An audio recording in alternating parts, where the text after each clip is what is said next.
भरोसा करते हैं। उनकी आस्था पर दया दृष्टि डालने की कृपा करो बापम्मा। भैरवी नाम की किसी नागा साधु को जानते हैं क्या? नहीं भैया।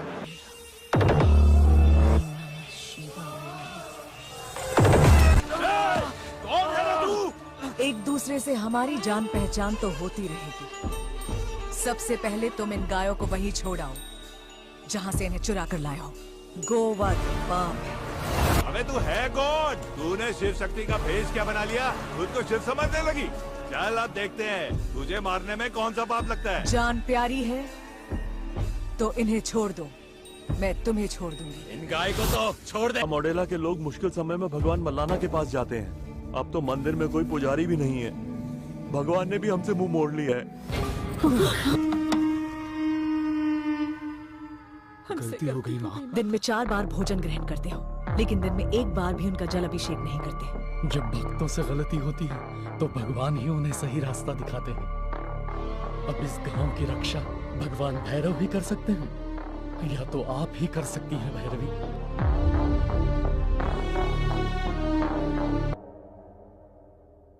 राधा, तुझसे मिलने तेरे गांव वाले आए हैं। इन्हें तुमसे मिलवाने के लिए मैंने स्पेशल परमिशन ली है। कैसी हो राधा? मैं ठीक हूँ। गांव में सब कैसे हैं?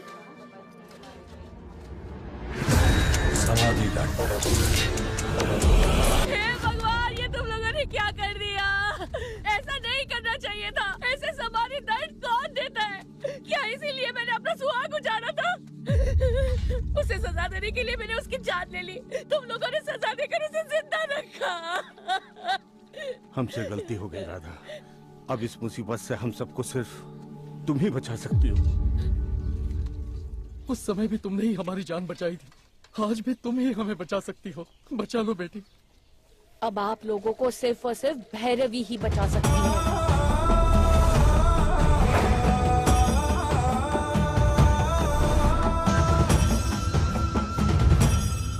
तुम्हारी बहन भैरवी? लेकिन वो तो बचपन में ही घर से भाग गई थी, ये सब जानते हैं। लेकिन वो क्यों भाग गई थी, ये बात सिर्फ घर वालों को पता है। मेरी बहन भैरवी बापम्मा को बहुत मानती है। लेकिन इस समय वो हमें कहाँ मिलेंगी राधा?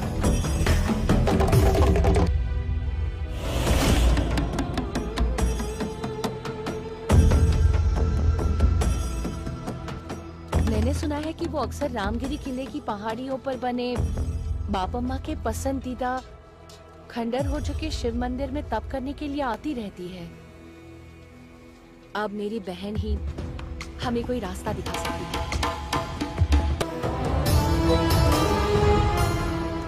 जब वो 18 साल की हुई तब हमें पता चला कि योगी की उन बातों का उस पर कितना गहरा असर पड़ा था। मुझे घर गृहस्थी पसंद नहीं, मुझे शादी नहीं करनी। मैं बापम्मा के रास्ते पर चलना चाहती हूँ। मैं भगवान शिव के खोज में जा रही हूँ, मुझे ढूंढने मत आना। मैं शादी और बच्चों के बंधन में नहीं फंसना चाहती हूँ। मैं परम सत्य से एकाकार होना चाहती हूँ। समझ लेना कि मैं आपके लिए मर गई।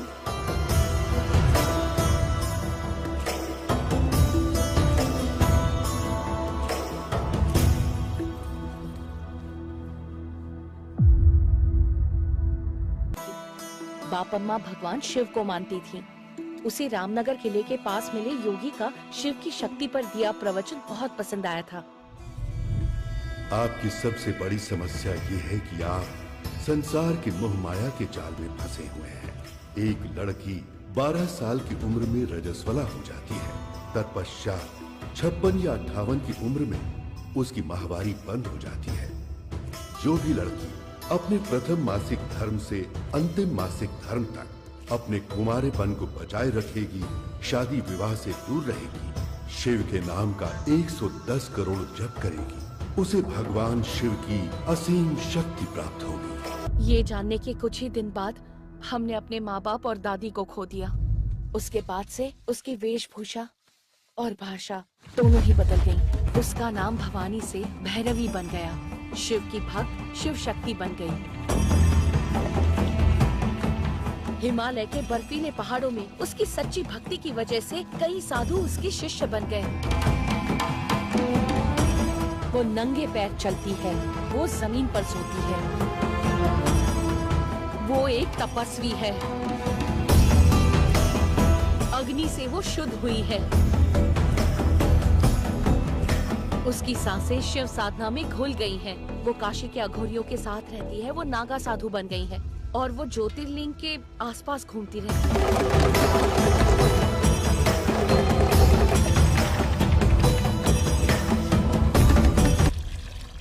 भाई साहब,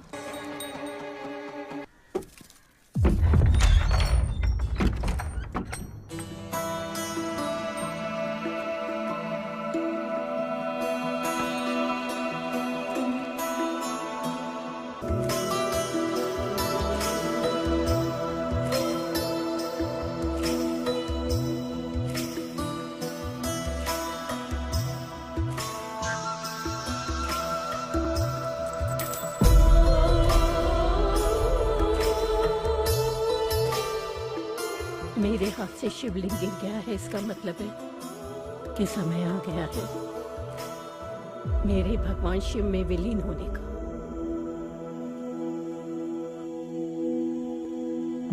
ओम नमः शिवाय।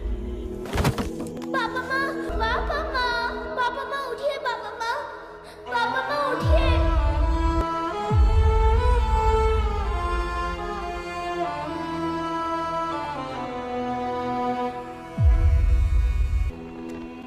गांव वाले हम पर भरोसा करते हैं। उनकी आस्था पर दया दृष्टि डालने की कृपा करो पापा माँ।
दोस्तों तमन्ना भाटिया जी जो कि हमको इससे पहले काफ़ी नई नई मूवी में नज़र आती हैं, पर दोस्तों इस मूवी में जो उन्होंने किरदार निभाया है वह काफ़ी मूवियों से सबसे अलग और सबसे हटके है। जी हाँ दोस्तों, इस मूवी में हमको तमन्ना भाटिया जी एक नागा साधु का रोल प्ले करती हुई नज़र आती हैं, जो शायद उनके कैरियर का पहला रोल हो सकता है। और इस किरदार को उन्होंने इतनी बखूबी से निभाया है कि मूवी में उन्होंने 4 चांद लगा दिए हैं। मूवी देखने के बाद सभी लोग उनके इस कैरेक्टर्स की तारीफ़ कर रहे हैं। तो दोस्तों आइए हम बात करते हैं इस मूवी के बारे में। आज के इस वीडियो में बात करने वाले हैं ओडिला 2 मूवी के बारे में, जो कि 2025 में आई एक हॉरर थ्रिलर की फिल्म है, जिसमें नागा साधु के रूप में तमन्ना भाटिया जी ने रोल प्ले किया है और हेवा पटेल और वशिष्ठ एन सिन्हा देखने को मिलने वाले हैं।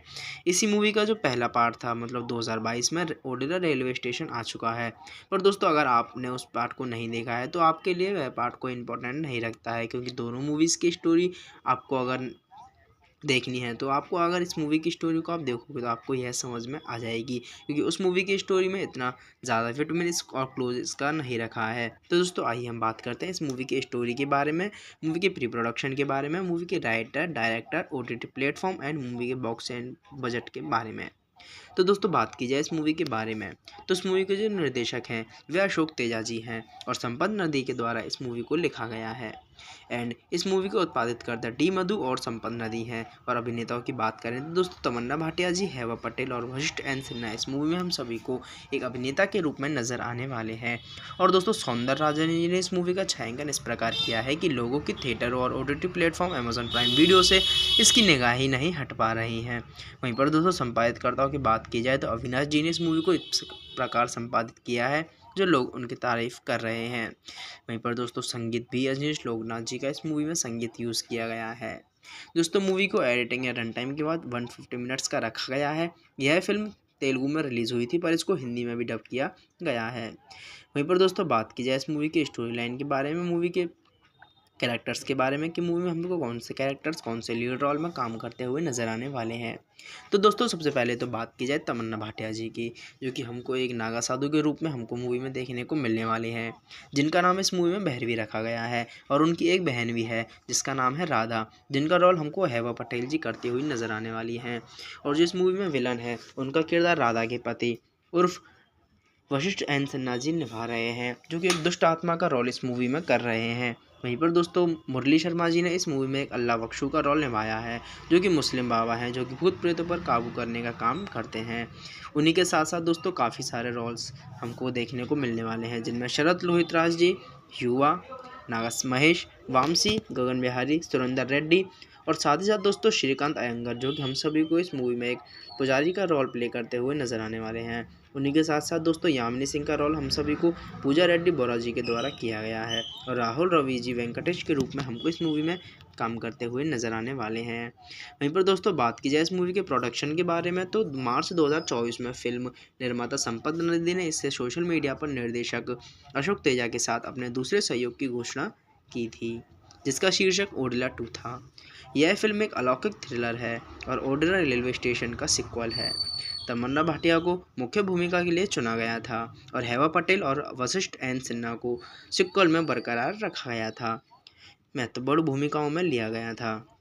अतिरिक्त कलाकारों में युवा मुरली शर्मा, शरद लोहितराज, श्रीकांत अयंगर और नागा महेश एंड वामसी तथा गगन बिहारी, सौंदर्य रेड्डी और भूपाल और पूजा रेड्डी जैसे मुख्य कलाकार शामिल होते हुए नजर आते हैं। वहीं पर दोस्तों बात कर लेते हैं इस मूवी की फिल्मिंग के बारे में। तो फिल्मिंग की जो मुख्य फोटोग्राफी थी वह 2024 1 मार्च को वाराणसी में शुरू हुई थी। जून में भाटिया की एक प्रमुख एक्शन सिक्वेंस जिन्होंने भूमिका के लिए कठोर प्रशिक्षण और पूर्वाभ्यास किया था हैदराबाद में शूट किए गए थे। वहीं पर जुलाई में क्लाइमैक्स की शूटिंग रामोजी फिल्म सिटी में बनाई गई थी और ओडिला मन्नला मंदिर के सेट पर की गई थी, जिसमें मुख्य कलाकारों में 800 जूनियर कलाकार भी शामिल हुए थे। फिल्मांकन की बात करें तो अक्टूबर 2024 में वह पूरा हुआ था, जिसमें पोस्ट प्रोडक्शन और अलौकिक तत्वों को बढ़ाने के लिए दृश्य प्रभावों पर केंद्रित था। केंद्रीय फिल्म प्रमाणन बोर्ड CBFC ने फिल्म को इसकी गहन, अलौकिक और हिंसक सामग्री के लिए एक रेटिंग दी थी और इसकी अवधि 150 मिनट्स की रखी गई थी। वहीं पर दोस्तों चर्चा कर लेते हैं मूवी के संगीत के बारे में। तो जो फिल्म का साउंड ट्रैक और बैकग्राउंड स्कोर था वह अजनीश लोकनाथ जी ने तैयार किया है जो कांतारा पर काम करने के लिए जाने जाते हैं, जो कि काफ़ी एक मशहूर मूवी है। वहीं पर दोस्तों बात करते हैं संगीत फिल्म के अलौकिक और आध्यात्मिक विषयों को पूरक बनाता है, जिसमें पारंपरिक तेलुगु लोक तत्व और भक्ति भाव भी शामिल हैं। अनिरुद्ध शास्त्री द्वारा स्वरबद्ध और संपत नदी द्वारा लिखित एकल यमुला राजन्ना हैदराबाद में एक प्रचार कार्यक्रम में रिलीज़ किया गया था, जिसमें ओडेला मनल्ला स्वामी की दिव्य आभा को उजागर किया गया था। और एक ट्रैक गिया गिया जॉय ऑफ ओडेला रिलीज़ के बाद किया गया था, जिसने फिल्म के उत्सवी और सांस्कृतिक माहौल को और भी बढ़ा दिया था। मूवी में 2 ही ट्रैक लिस्टिंग सॉन्ग्स देखने को मिलने वाले हैं। और दोस्तों बताया जाए कि मूवी के सॉन्ग्स हैं जो उनको हिंदी में किसने संस्करण किया है, तो उनके गायक कलाकार सुनील आनंद जी हैं। वहीं पर दोस्तों अब बात करते हैं मूवी की बिना देरी के स्टोरी के बारे में कि मूवी की स्टोरी किस पे आधारित है। तो दोस्तों मूवी की स्टोरी जो आधारित है वह एक दुष्ट आत्मा को कैसे मुक्त कराती हैं भैरवी जी, उसके ऊपर आधारित है। तो आइए दोस्तों डिटेलिंग के साथ आपको मूवी की स्टोरी की बताते हैं। तो दोस्तों फिल्म की शुरुआत एक ऐसी लड़की से होती है जो कि अपने हाथों में कटी हुई गर्दन को लेकर रेल की पटरी पर चलती हुई उसी गांव के पुलिस स्टेशन की ओर जाती है और पुलिस स्टेशन में जाते सामने टेबल पर उसके सिर को रख देती है, जिससे सभी आश्चर्यचकित रह जाते हैं। तो दोस्तों यह तो थी मूवी की स्टार्टिंग। अब बात करते हैं इससे आगे की। तो तेलंगाना के ओडेला नामक ग्रामीण गांव में सीरियल बलात्कारी और हत्यारे तिरुपति को विरासत ओडेला रेलवे स्टेशन की घटनाओं में अपनी पत्नी राधा के हाथों हुई मौत के बाद भी बनी हुई है, जो कि हम सभी को पहले पार्ट में देखने को मिलती है कि किस तरह राधा अपने पति को मार देती है और दोस्तों फिर उसकी फांसी के बाद उसके दुष्ट प्रभाव से डरकर गांव वाले समाधि शिक्षा नामक एक अनुष्ठान करते हैं।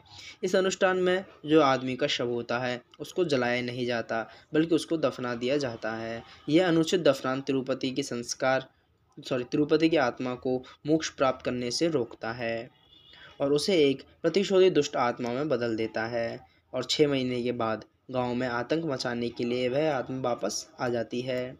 उसकी आत्मा पुरुषों पर कब्जा कर लेती है और नवविवाहित जो नई नई शादी होती हैं दुल्हनों को निशाना बनाकर बलात्कार और हत्या का एक भयावह सिलसिला फिर से शुरू कर देती है, जिससे ओडेला भय और अराजकता में डूब जाता है।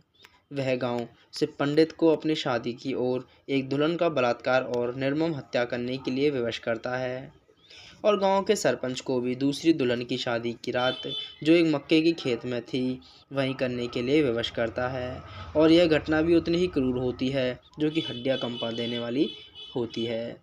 जैसे जैसे गांव बढ़ते अलौकिक खतरे में जूझ रहा होता है, ग्रामीण मार्गदर्शन के लिए राधा की ओर रुख करते हैं जो अब तिरुपति की हत्या के आरोप में कैद है। राधा अपनी विमुख बहन भैरवी के अस्तित्व को खुलासा करती है, जो एक शक्तिशाली नागा साधु और भगवान शिव की भक्ति में लीन है, जिसमें बचपन से ही दिव्य मार्ग अपनाने के लिए अपने घर को त्याग दिया था। और शिव भक्ति के रूप में जाने जाने वाली भैरवी भगवान शिव के दिव्य दर्शन प्राप्त करने के लिए 110 करोड़ बार ओम नमः शिवाय का जाप करती है और उसकी सुरक्षा करता है एक पवित्र सांप। तो भैरवी फिल्म के मध्यांतर में हम सभी को नज़र आती हैं। वह नज़र इसलिए आती हैं क्योंकि गांव वाले जब परेशान हो जाते हैं तो वह समझ जाते हैं कि वह आत्मा और कोई नहीं तिरुपति की आत्मा है। तो वह तिरुपति की बहन राधा से संपर्क करते हैं जो कि उसकी मर्डर के केस में जेल में बंद थी। वह उसके पास जाते हैं और वह उसको बताते हैं कि कैसे उसके पति ने गांव में आतंक मचा रखा है। तो वह फिर भैरवी से संपर्क करती है और वह गांव वालों को बताती है कि मेरी बहन है जो कि अब नागा साधु है और वह भगवान शिव की तपस्या में लीन है, वह हमारे इसमें मदद कर सकती है। तो वहाँ पर शुरुआत होती है भैरवी के किरदार की, जहाँ पर हम सभी को उनकी पहली झलक नज़र आती है एक गायों को बचाते हुए, जहाँ पर कुछ शराबी उनकी पिटाई करते हैं और संभवतः उन गायों को मारने की कोशिश ही करते हैं। तो कुछ निर्दोषी गाय वहाँ पर पिट रही होती हैं, तो भैरवी जी उनको सबक सिखाती हैं जो उनका शिकार कर रहे थे और असल में उनको मारने की भी कोशिश करती हैं। फिर गांव वाले उनकी इसी अच्छाई को देखकर समझ जाते हैं कि यही है जो हमारी उस तिरुपति की आत्मा से और गांव को मुक्त करा सकती हैं। वह गांव वाले सभी मिलकर भैरवी जी से काफ़ी अनुनय और विनय करते हैं, पर वह नहीं मानती हैं। फिर काफ़ी समय तक अनुनय विनय और परीक्षा करने के बाद भैरवी जी मान जाती हैं और वह आत्मा की अराजकता का सामना करती हैं। वह उजागर करती हैं कि तिरुपति की दुष्ट शक्ति गांव के पुरुषों को अपने अपराधों को जारी रखने के लिए प्रेरित कर रही है और एक स्थानीय मुस्लिम बाबा उर्फ मुरली शर्मा की सहायता से, जो अजीब तरह से उद्धरण देते हैं और हिंदू धर्म ग्रंथों के महान ज्ञान रखते हैं, भैरवी आत्मा की पकड़ में कमज़ोर करने के लिए अनुष्ठान करती है। कथा शिव तत्व को दिव्य ऊर्जा के विषयों में तल्लीन होती रहती है। कुछ पत्रकार शहर में ओडेला की स्थिति की रिपोर्टिंग करने आते हैं। वे गलती से तिरुपति की कब्र पर एक ड्रोन गिरा देते हैं। दिन में पहरे के तैनात ग्रामीण उन्हें भगा देते हैं, लेकिन रात में एक ड्रोन को वापस लेने के लिए वापस आ जाता है, जो कि तिरुपति की कब्र के ऊपर था। वहीं पर कब्र के चारों ओर लगे कटीले तारों से कट जाता है और कब्र पर खून बहने लगता है, जिससे तिरुपति की आत्मा जागृत हो जाती है और वह आत्मा भैरवी के पास जाती है और उसका बलात्कार करने की कोशिश करती है। हालांकि उसे पवित्र सांप तो बचा लेता है, जो उसकी रक्षा करता है। फिर भैरवी और तिरुपति का गांव के बाहरी इलाके में एक टकराव होता है, जिसके अंत में दोनों एक दूसरे को धमकियां देते हुए चले जाते हैं। जैसे जैसे लड़ाई तेज होती जाती है, भैरवी की अंधविश्वासी गांव वाले को एकजुट करने में चुनौतियों का सामना करना पड़ता है, जो आत्मा, डर और जादूगरों को फकीरों पर निर्भरता के बीच फंसे हुए हैं। तिरुपति की आत्मा आतंक का एक बवंडर फैलाती है, जिसमें एक अतिरिक्त विश्वरूपम का प्रकटीकरण भी शामिल है, जो गांव को विनाश के कगार पर धकेल देता है। यह बताते हैं कि उसने शैतान की पूजा की है और वो 5 तत्वों पृथ्वी, अग्नि, जल, वायु और आकाश को नियंत्रित करता है। वह ओडेला के चारों ओर एक सीमा रेखा खींच देता है। कोई भी जीवित प्राणी, चाहे वह मनुष्य ही क्यों न हो, पशु पक्षी क्यों न हो, जो उस रेखा को पार करेगा वह बेरहमी से मारा जाएगा। वह किसी भी स्कूल, अस्पताल या काम पर जाने से मना कर देता है और कहता है कि गांव के जितने भी लोग हैं वह आज से सभी गांव में ही कैद रहेंगे और ओडेला बन जाएगा कब्रिस्तान। हालांकि एक ग्रामीण की बेटी, जो कि अस्थमा का गंभीर बीमारी है, और वे ओडेला के बाहर स्थित अस्पताल पहुंचने के लिए लाइन पार नहीं कर सकते हैं। फिर भैरवी के पास एक उपाय मिलता है और वह सभी से कहती है कि जो उसकी पत्नी है राधा, तो एक पति पत्नी का जो पवित्र संगम होता है वह शायद उसको रोक सकता है। फिर वह राधा को सच सवार कर उसकी कब्र के पास लेकर जाती है और उसको उसके कब्र के पास जाने के लिए कहती है और उसे रोकने के लिए कहती है। और वहीं पर जो भैरवी की एक चाल होती है कि वह मंदिर के लाउड स्पीकर्स में ओम नमः शिवाय का जाप करे, जिससे उसकी आत्मा कमज़ोर हो जाए और वह उस अस्थमा वाली बच्ची को हॉस्पिटल ले जाए और लाइन पार कर सके। वहीं पर कुछ समय तक ऐसा चलता रहता है। फिर उसके बाद में जो अपनी भैरवी जी होती हैं वह ओम नमः शिवाय का जाप करती हैं, परंतु किसी कारणवश उनकी लाइट कट हो जाती है, जिससे वह जाप बंद हो जाता है और तिरुपति की आत्मा वापस से जागृत हो जाती है और वह समझ जाती है कि यह उसी की कोई चाल है और वह अपनी पत्नी का सिर काट देता है। कैसे काट देता है? क्योंकि जो अस्थमा से विवश लड़की थी उसके अंदर वह घुस जाता है और एक आरी के माध्यम से अपनी ही पत्नी का सिर काट देता है और उस लड़की के हाथों में लेकर उसको पुलिस स्टेशन की ओर ले जाता है, जो कि हम सभी को मूवी के स्टार्टिंग्स में देखने को नज़र आता है। और फिर दोस्तों बाद में जब उसका राधा का शव जलाया जाता है तो तिरुपति की जो आत्मा होती है वह भैरवी के सामने प्रकट होती है और वह उससे कहती है कि मैं गांव को मुक्त कर दूंगा अगर वह अपना ब्रह्मचर्य छोड़कर भगवान शिव की भक्ति को त्याग दे और मुझसे शादी कर ले। और वह विवश होती है क्योंकि उसको गांव वालों को बचाना होता है और वह इसके लिए राज़ी हो जाती है। गांव वाले सभी उससे काफ़ी मना कर देते हैं, पर वह समझ जाती है कि एक ही यही रास्ता है जिससे उसकी आत्मा मुक्त हो सके और वह गांव वालों को बचा सके। तो फिर वह उसी दिन फिर दुल्हन का वेश धारण करके अपने पास आने को कहती है। गांव वाले उसे रोकने की कोशिश करते हैं पर वह नहीं मानती है, लेकिन वह एक बात पर अड़ी रहती है कि सजने संवरने से पहले वह स्थानीय मुस्लिम बाबा को एक ओम नमः शिवाय कहती है, जिससे वह काफ़ी सारे शौक में रह जाते हैं। पर वह जो ओम नमः शिवाय का कहती है उसका मतलब वह कपोल मोक्ष का संकेत देती है, जिसे प्राप्त करने से तिरुपति की आत्मा नष्ट हो सकती है। जैसे ही तिरुपति की आत्मा एक स्थानीय व्यक्ति के शरीर में समाहित होकर भैरवी के पास जाती है उसका बलात्कार और हत्या करने, तो मुस्लिम बाबा और कुछ अन्य लोग तिरुपति के शरीर को खोदना शुरू कर देते हैं और गाँव के उत्सव का आयोजन होता है। तिरुपति को एहसास होता है कि भैरवी ने कुछ नई तो योजना बनाई है और वह उसे ओडला मन्नला स्वामी मंदिर के सामने जहाँ उत्सव चल रहा था वहाँ पर फेंक देता है और सबसे कहता है कि वह देखेंगे कि आज मैं उसके साथ क्या क्या करता हूँ। पर वह अपने 110 करोड़ बार ओम नमः शिवाय का जाप निरंतर करती रहती है, जिससे तिरुपति क्रोधित हो जाता है और वह उस पर क्रूर प्रहार करता है। अंततः जब वह 110 करोड़ बार ओम नमः शिवाय का जाप पूरा करने से केवल एक जाप पहले ही शेष रह जाती है, तो वह किसी कारणवश इतनी मार खाने के बाद बेहोश हो जाती है। पर उसी में एक गांव में बेहोशी हो जाने के बाद एक बहादुर लड़की होती है जो कि सामने आती है और मंदिर में जो नंदी होते हैं उनके कान में कुछ बोलते हैं और वहीं पर भगवान की शक्ति हम सभी को नज़र आती है और नंदी बाबा प्रकट होते हैं और भैरवी की शरीर में एक नई आत्मा को उभर देते हैं, जिससे वह बेहोशी से मुक्त हो जाती है और वह जो 110 करोड़ बार ओम नमः शिवाय का जाप रह गया था उसी परिमाण स्वरूप वह उसको पूरा करती है। और फिर बाद में हम सभी को ऐसा दिखता है जिससे गांव वाले और ख़ुद भैरवी आश्चर्य रह जाती हैं। हम सभी को स्वयं भगवान शिव जी नज़र आते हैं जो कि हाथ में त्रिशूल लिए और अलग ही रोशनी के साथ नज़र आते हैं। वह भैरवी के हाथों में अपना चमत्कारी त्रिशूल देते हैं और उसको भैरवी से कहते हैं कि इस दुष्ट आत्मा को ख़त्म करे और भैरवी तिरुपति की आत्मा को उस त्रिशूल से ख़त्म करती है और एक तरफ जो मुस्लिम बाबा होते हैं वह उसके शव को आग लगा देते हैं और वहीं पर दोस्तों मूवी की एंडिंग हो जाती है। पर दोस्तों मूवी की एंडिंग में हम सभी को कुछ क्लाइमैक्स देखने को मिलता है। वह मिलता है मूवी के एंडिंग में, जैसा कि हम सभी को दिखता है कि जो तिरुपति की आत्मा होती है वह गाँव में फिर से साइकिल चला रही होती है। अब दोस्तों यह तो कहना मुश्किल है कि यह तिरुपति की आत्मा है या फिर किसकी, इस सभी का इंतज़ार तो हम सभी को देखने को मिलेगा। इसका मतलब यह है कि हम सभी को इस मूवी का तीसरा पार्ट भी देखने को जल्द ही मिल सकता है। और दोस्तों वैसे मूवी की स्टोरी एक नंबर थी और मूवी की स्टोरी काफ़ी अच्छी है। अगर मूवी को आप वॉच करना चाहते हो तो अमेज़ॉन प्राइम वीडियो पर मूवी अवेलेबल है, वहाँ पर आप इस मूवी को हिंदी के साथ साथ तमिल तेलुगु में भी जाकर देख सकते हो।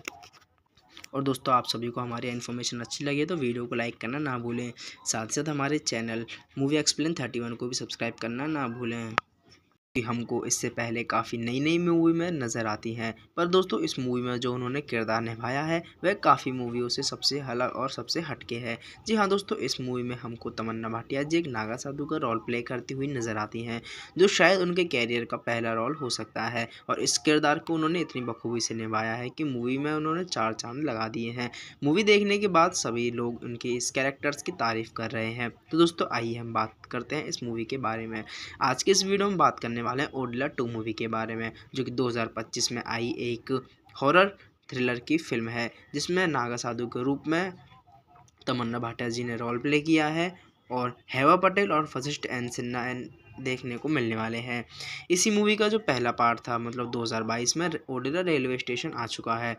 पर दोस्तों अगर आपने उस पार्ट को नहीं देखा है तो आपके लिए वह पार्ट कोई इम्पोर्टेंट नहीं रखता है, क्योंकि दोनों मूवीज़ की स्टोरी आपको अगर देखनी है तो आपको अगर इस मूवी की स्टोरी को आप देखोगे तो आपको यह समझ में आ जाएगी, क्योंकि उस मूवी की स्टोरी में इतना ज़्यादा विटामिन और क्लोज इसका नहीं रखा है। तो दोस्तों आइए हम बात करते हैं इस मूवी की स्टोरी के बारे में, मूवी के प्री प्रोडक्शन के बारे में, मूवी के writer director OTT platform and movie के बॉक्स एंड बजट के बारे में।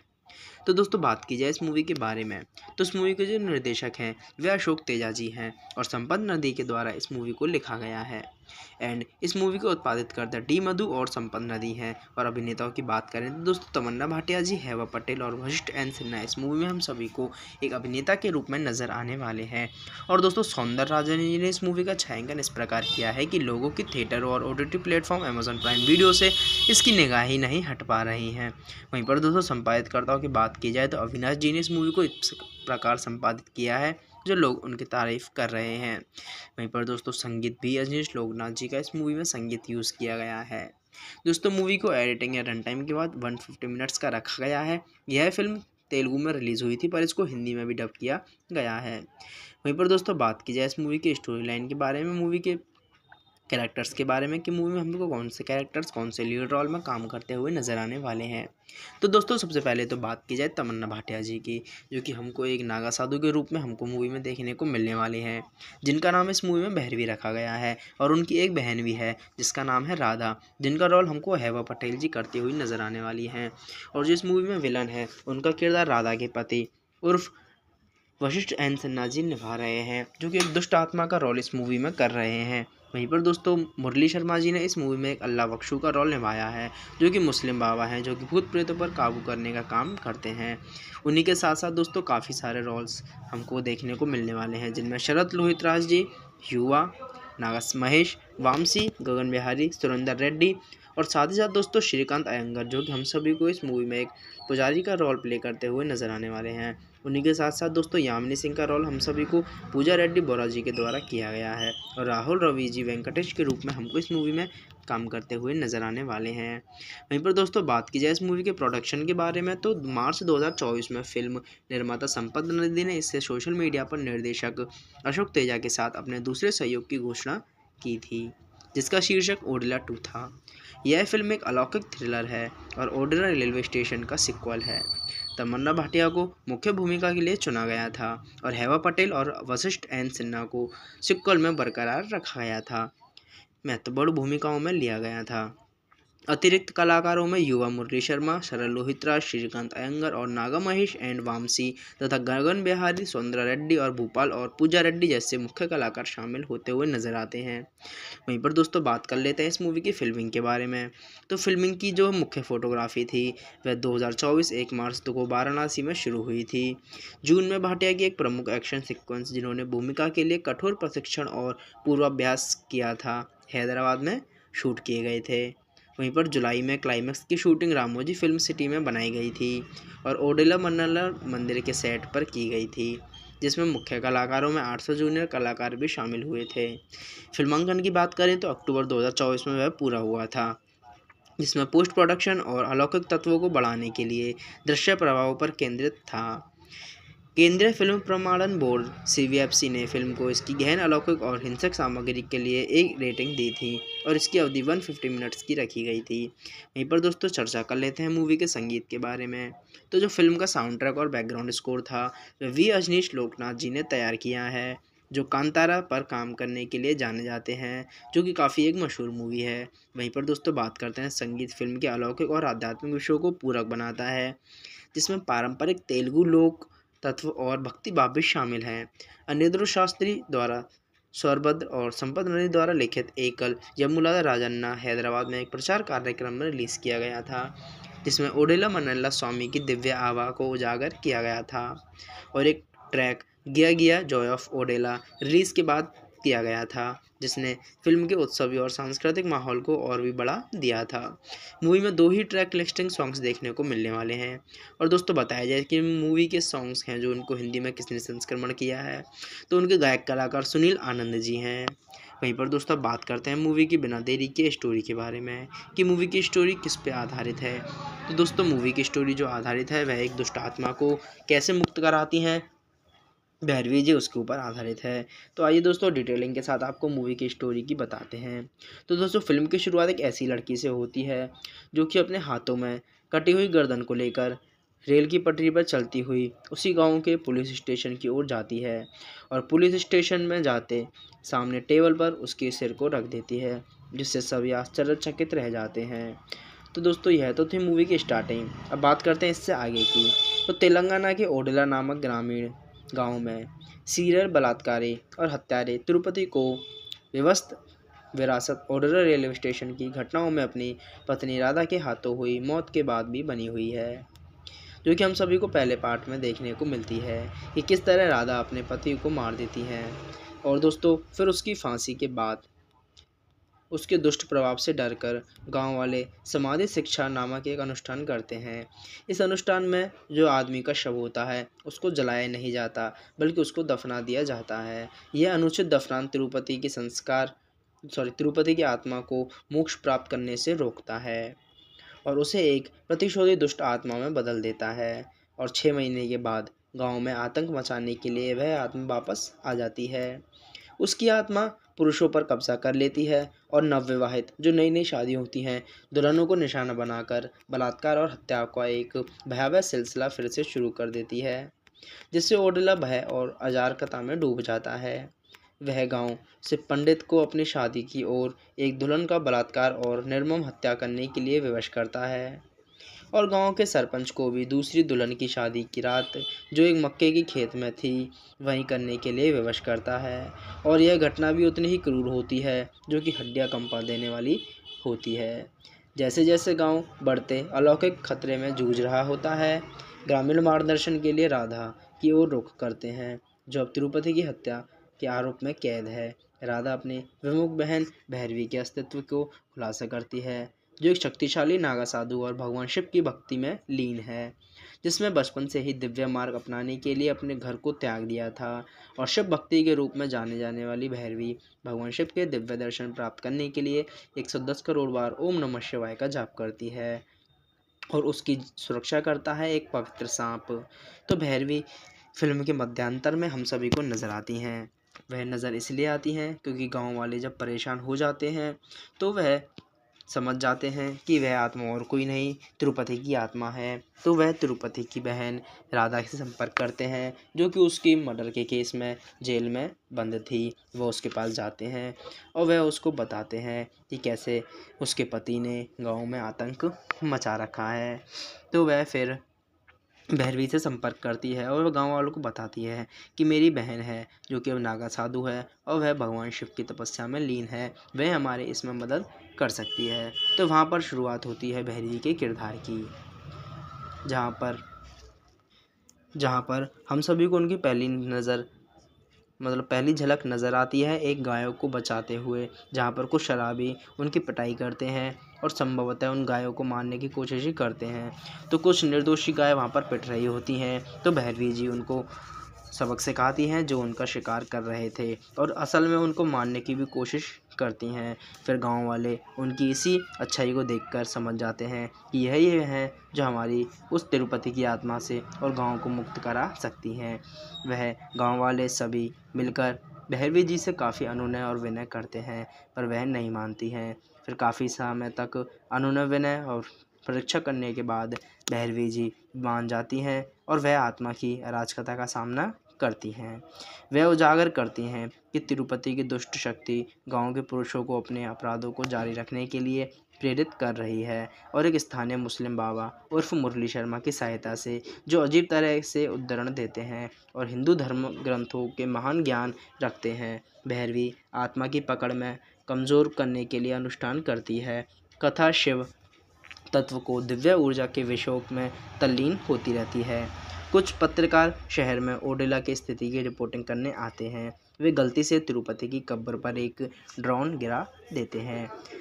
दिन में पहरे के तैनात ग्रामीण उन्हें भगा देते हैं, लेकिन रात में एक ड्रोन को वापस लेने के लिए वापस आ जाता है, जो कि तिरुपति की कब्र के ऊपर था। वहीं पर कब्र के चारों ओर लगे कटीले तारों से कट जाता है और कब्र पर खून बहने लगता है, जिससे तिरुपति की आत्मा जागृत हो जाती है और वह आत्मा भैरवी के पास जाती है और उसका बलात्कार करने की कोशिश करती है। हालांकि उसे पवित्र सांप तो बचा लेता है जो उसकी रक्षा करता है। फिर भैरवी और तिरुपति का गांव के बाहरी इलाके में एक टकराव होता है, जिसके अंत में दोनों एक दूसरे को धमकियां देते हुए चले जाते हैं। जैसे जैसे लड़ाई तेज होती जाती है, भैरवी की अंधविश्वासी गांव वाले को एकजुट करने में चुनौतियों का सामना करना पड़ता है, जो आत्मा, डर और जादूगरों को फकीरों पर निर्भरता के बीच फंसे हुए हैं। तिरुपति की आत्मा आतंक का एक बवंडर फैलाती है, जिसमें एक अतिरिक्त विश्वरूपम का प्रकटीकरण भी शामिल है, जो गांव को विनाश के कगार पर धकेल देता है। यह बताते हैं कि उसने शैतान की पूजा की है और वो 5 तत्वों पृथ्वी, अग्नि, जल, वायु और आकाश को नियंत्रित करता है। वह ओडेला के चारों ओर एक सीमा रेखा खींच देता है। कोई भी जीवित प्राणी, चाहे वह मनुष्य ही क्यों न हो, पशु पक्षी क्यों न हो, जो उस रेखा को पार करेगा वह बेरहमी से मारा जाएगा। वह किसी भी स्कूल, अस्पताल या काम पर जाने से मना कर देता है और कहता है कि गांव के जितने भी लोग हैं वह आज से सभी गांव में ही कैद रहेंगे और ओडेला बन जाएगा कब्रिस्तान। हालांकि एक ग्रामीण की बेटी जो कि अस्थमा का गंभीर बीमारी है और वे ओडेला के बाहर स्थित अस्पताल पहुंचने के लिए लाइन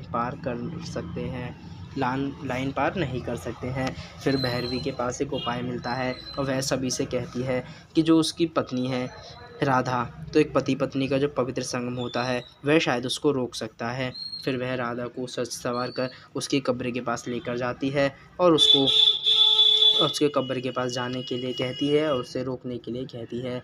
और वहीं पर जो भैरवी की एक चाल होती है कि वह मंदिर के लाउड स्पीकर्स में ओम नमः शिवाय का जाप करे, जिससे उसकी आत्मा कमज़ोर हो जाए और वह उस अस्थमा वाली बच्ची को हॉस्पिटल ले जाए और लाइन पार कर सके। वहीं पर कुछ समय तक ऐसा चलता रहता है। फिर उसके बाद में जो अपनी भैरवी जी होती हैं वह ओम नमः शिवाय का जाप करती हैं, परंतु किसी कारणवश उनकी लाइट कट हो जाती है, जिससे वह जाप बंद हो जाता है और तिरुपति की आत्मा वापस से जागृत हो जाती है और वह समझ जाती है कि यह उसी की कोई चाल है और वह अपनी पत्नी का सिर काट देता है। कैसे काट देता है? क्योंकि जो अस्थमा से व्यवस्थित लड़की थी उसके अंदर वह घुस जाता है और एक आरी के माध्यम से अपनी ही पत्नी का सिर काट देता है और उस लड़की के हाथों में लेकर उसको पुलिस स्टेशन की ओर ले जाता है, जो कि हम सभी को मूवी के स्टार्टिंग्स में देखने को नज़र आता है। और फिर दोस्तों बाद में जब उसका राधा का शव जलाया जाता है तो तिरुपति की जो आत्मा होती है वह भैरवी के सामने प्रकट होती है और वह उससे कहती है कि मैं गांव को मुक्त कर दूंगा अगर वह अपना ब्रह्मचर्य छोड़कर भगवान शिव की भक्ति को त्याग दे और मुझसे शादी कर ले। और वह विवश होती है क्योंकि उसको गांव वालों को बचाना होता है और वह इसके लिए राज़ी हो जाती है। गांव वाले सभी उससे काफ़ी मना कर देते हैं, पर वह समझ जाती है कि एक ही यही रास्ता है जिससे उसकी आत्मा मुक्त हो सके और वह गांव वालों को बचा सके।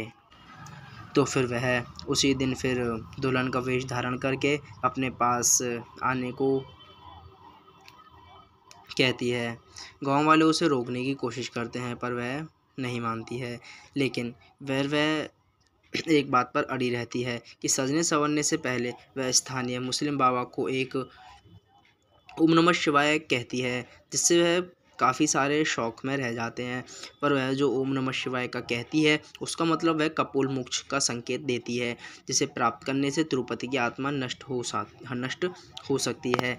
जैसे ही तिरुपति की आत्मा एक स्थानीय व्यक्ति के शरीर में समाहित होकर भैरवी के पास जाती है उसका बलात्कार और हत्या करने, तो मुस्लिम बाबा और कुछ अन्य लोग तिरुपति के शरीर को खोदना शुरू कर देते हैं और गाँव के उत्सव का आयोजन होता है। तिरुपति को एहसास होता है कि भैरवी ने कुछ नई तो योजना बनाई है और वह उसे ओडेला मन्नला स्वामी मंदिर के सामने जहां उत्सव चल रहा था वहां पर फेंक देता है और सबसे कहता है कि वह देखेंगे कि आज मैं उसके साथ क्या क्या करता हूं। पर वह अपने 110 करोड़ बार ओम नमः शिवाय का जाप निरंतर करती रहती है, जिससे तिरुपति क्रोधित हो जाता है और वह उस पर क्रूर प्रहार करता है। अंततः जब वह 110 करोड़ बार ओम नमः शिवाय का जाप पूरा करने से केवल एक जाप पहले ही शेष रह जाती है, तो वह किसी कारणवश इतनी मार खाने के बाद बेहोश हो जाती है।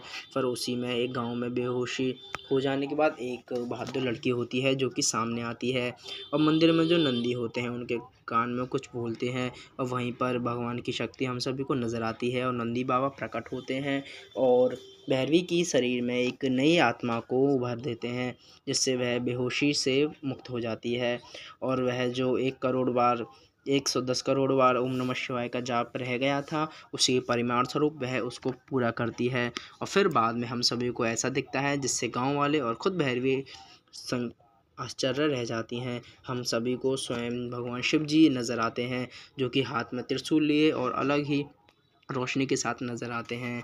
वह भैरवी के हाथों में अपना चमत्कारी त्रिशूल देते हैं और उसको भैरवी से कहते हैं कि इस दुष्ट आत्मा को ख़त्म करे और भैरवी तिरुपति की आत्मा को त्रिशूल से ख़त्म करती है और एक तरफ जो मुस्लिम बाबा होते हैं वह उसके शव को आग लगा देते हैं और वहीं पर दोस्तों मूवी की एंडिंग हो जाती है। पर दोस्तों मूवी की एंडिंग में हम सभी को कुछ क्लाइमैक्स देखने को मिलता है, वह मिलता है मूवी के एंडिंग में। जैसा कि हम सभी को दिखता है कि जो तिरुपति की आत्मा होती है वह गाँव में फिर से साइकिल चला रही होती है।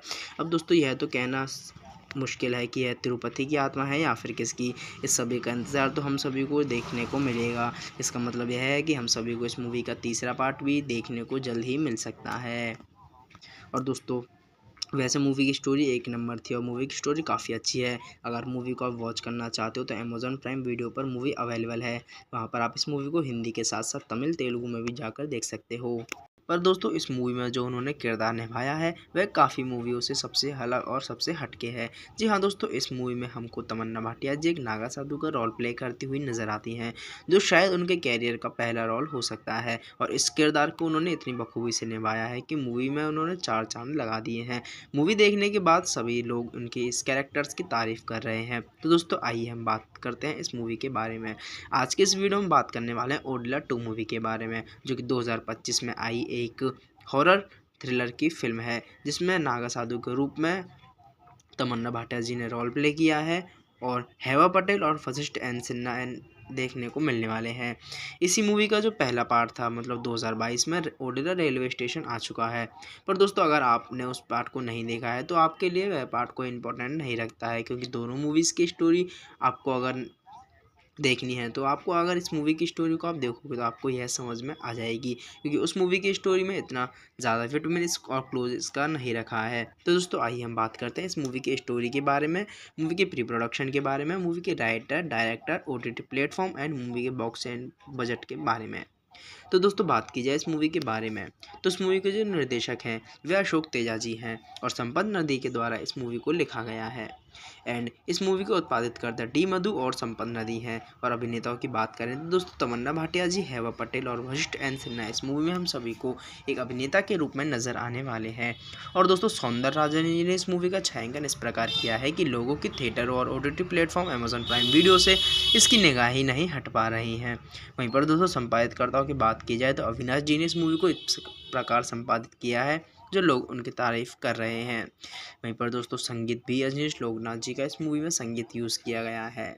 दोस्तों मूवी को एडिटिंग या रन टाइम के बाद 150 मिनट्स का रखा गया है। यह फिल्म तेलुगु में रिलीज़ हुई थी पर इसको हिंदी में भी डब किया गया है। वहीं पर दोस्तों बात की जाए इस मूवी की स्टोरी लाइन के बारे में, मूवी के कैरेक्टर्स के बारे में कि मूवी में हमको कौन से कैरेक्टर्स कौन से लीड रोल में काम करते हुए नजर आने वाले हैं।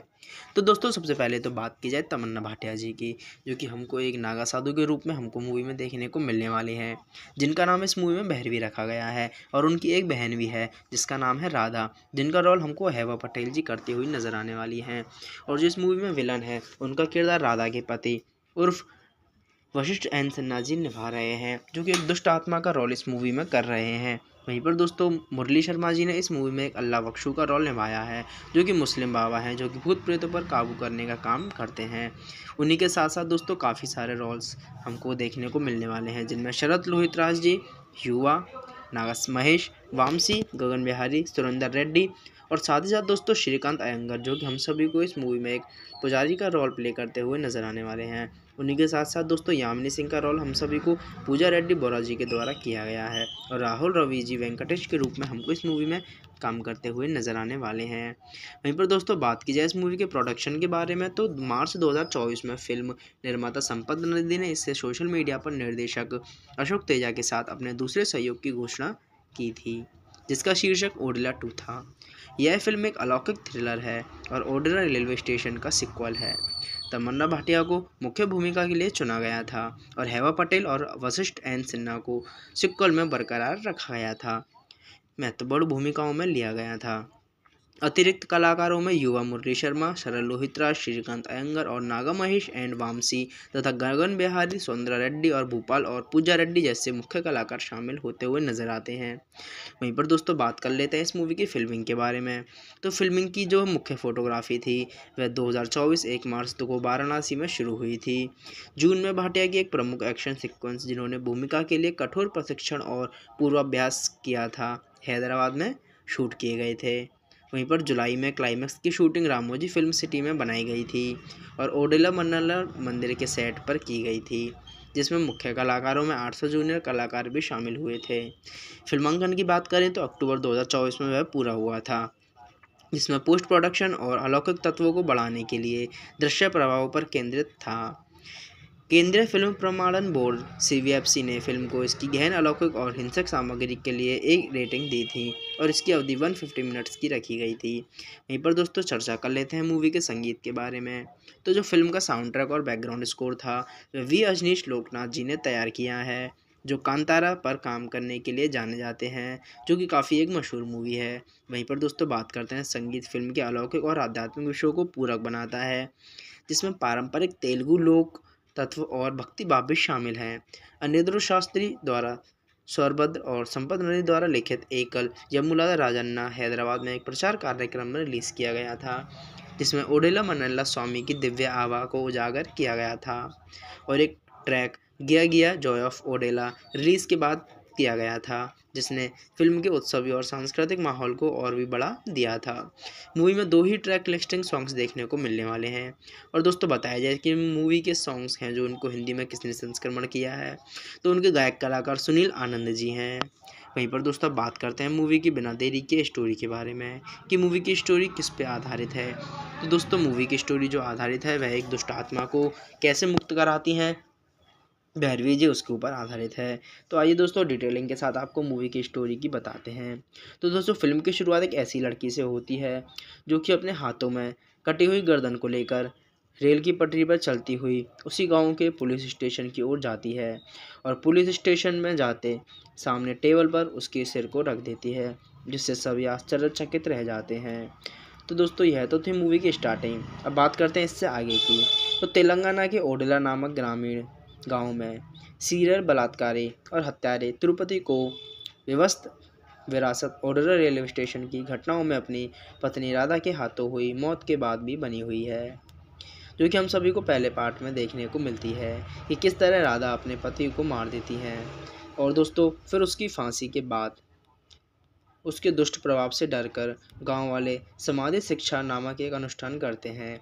इस अनुष्ठान में जो आदमी का शव होता है उसको जलाया नहीं जाता बल्कि उसको दफना दिया जाता है। यह अनुचित दफनान तिरुपति की आत्मा को मोक्ष प्राप्त करने से रोकता है और उसे एक प्रतिशोधी दुष्ट आत्मा में बदल देता है। और 6 महीने के बाद गाँव में आतंक मचाने के लिए वह आत्मा वापस आ जाती है।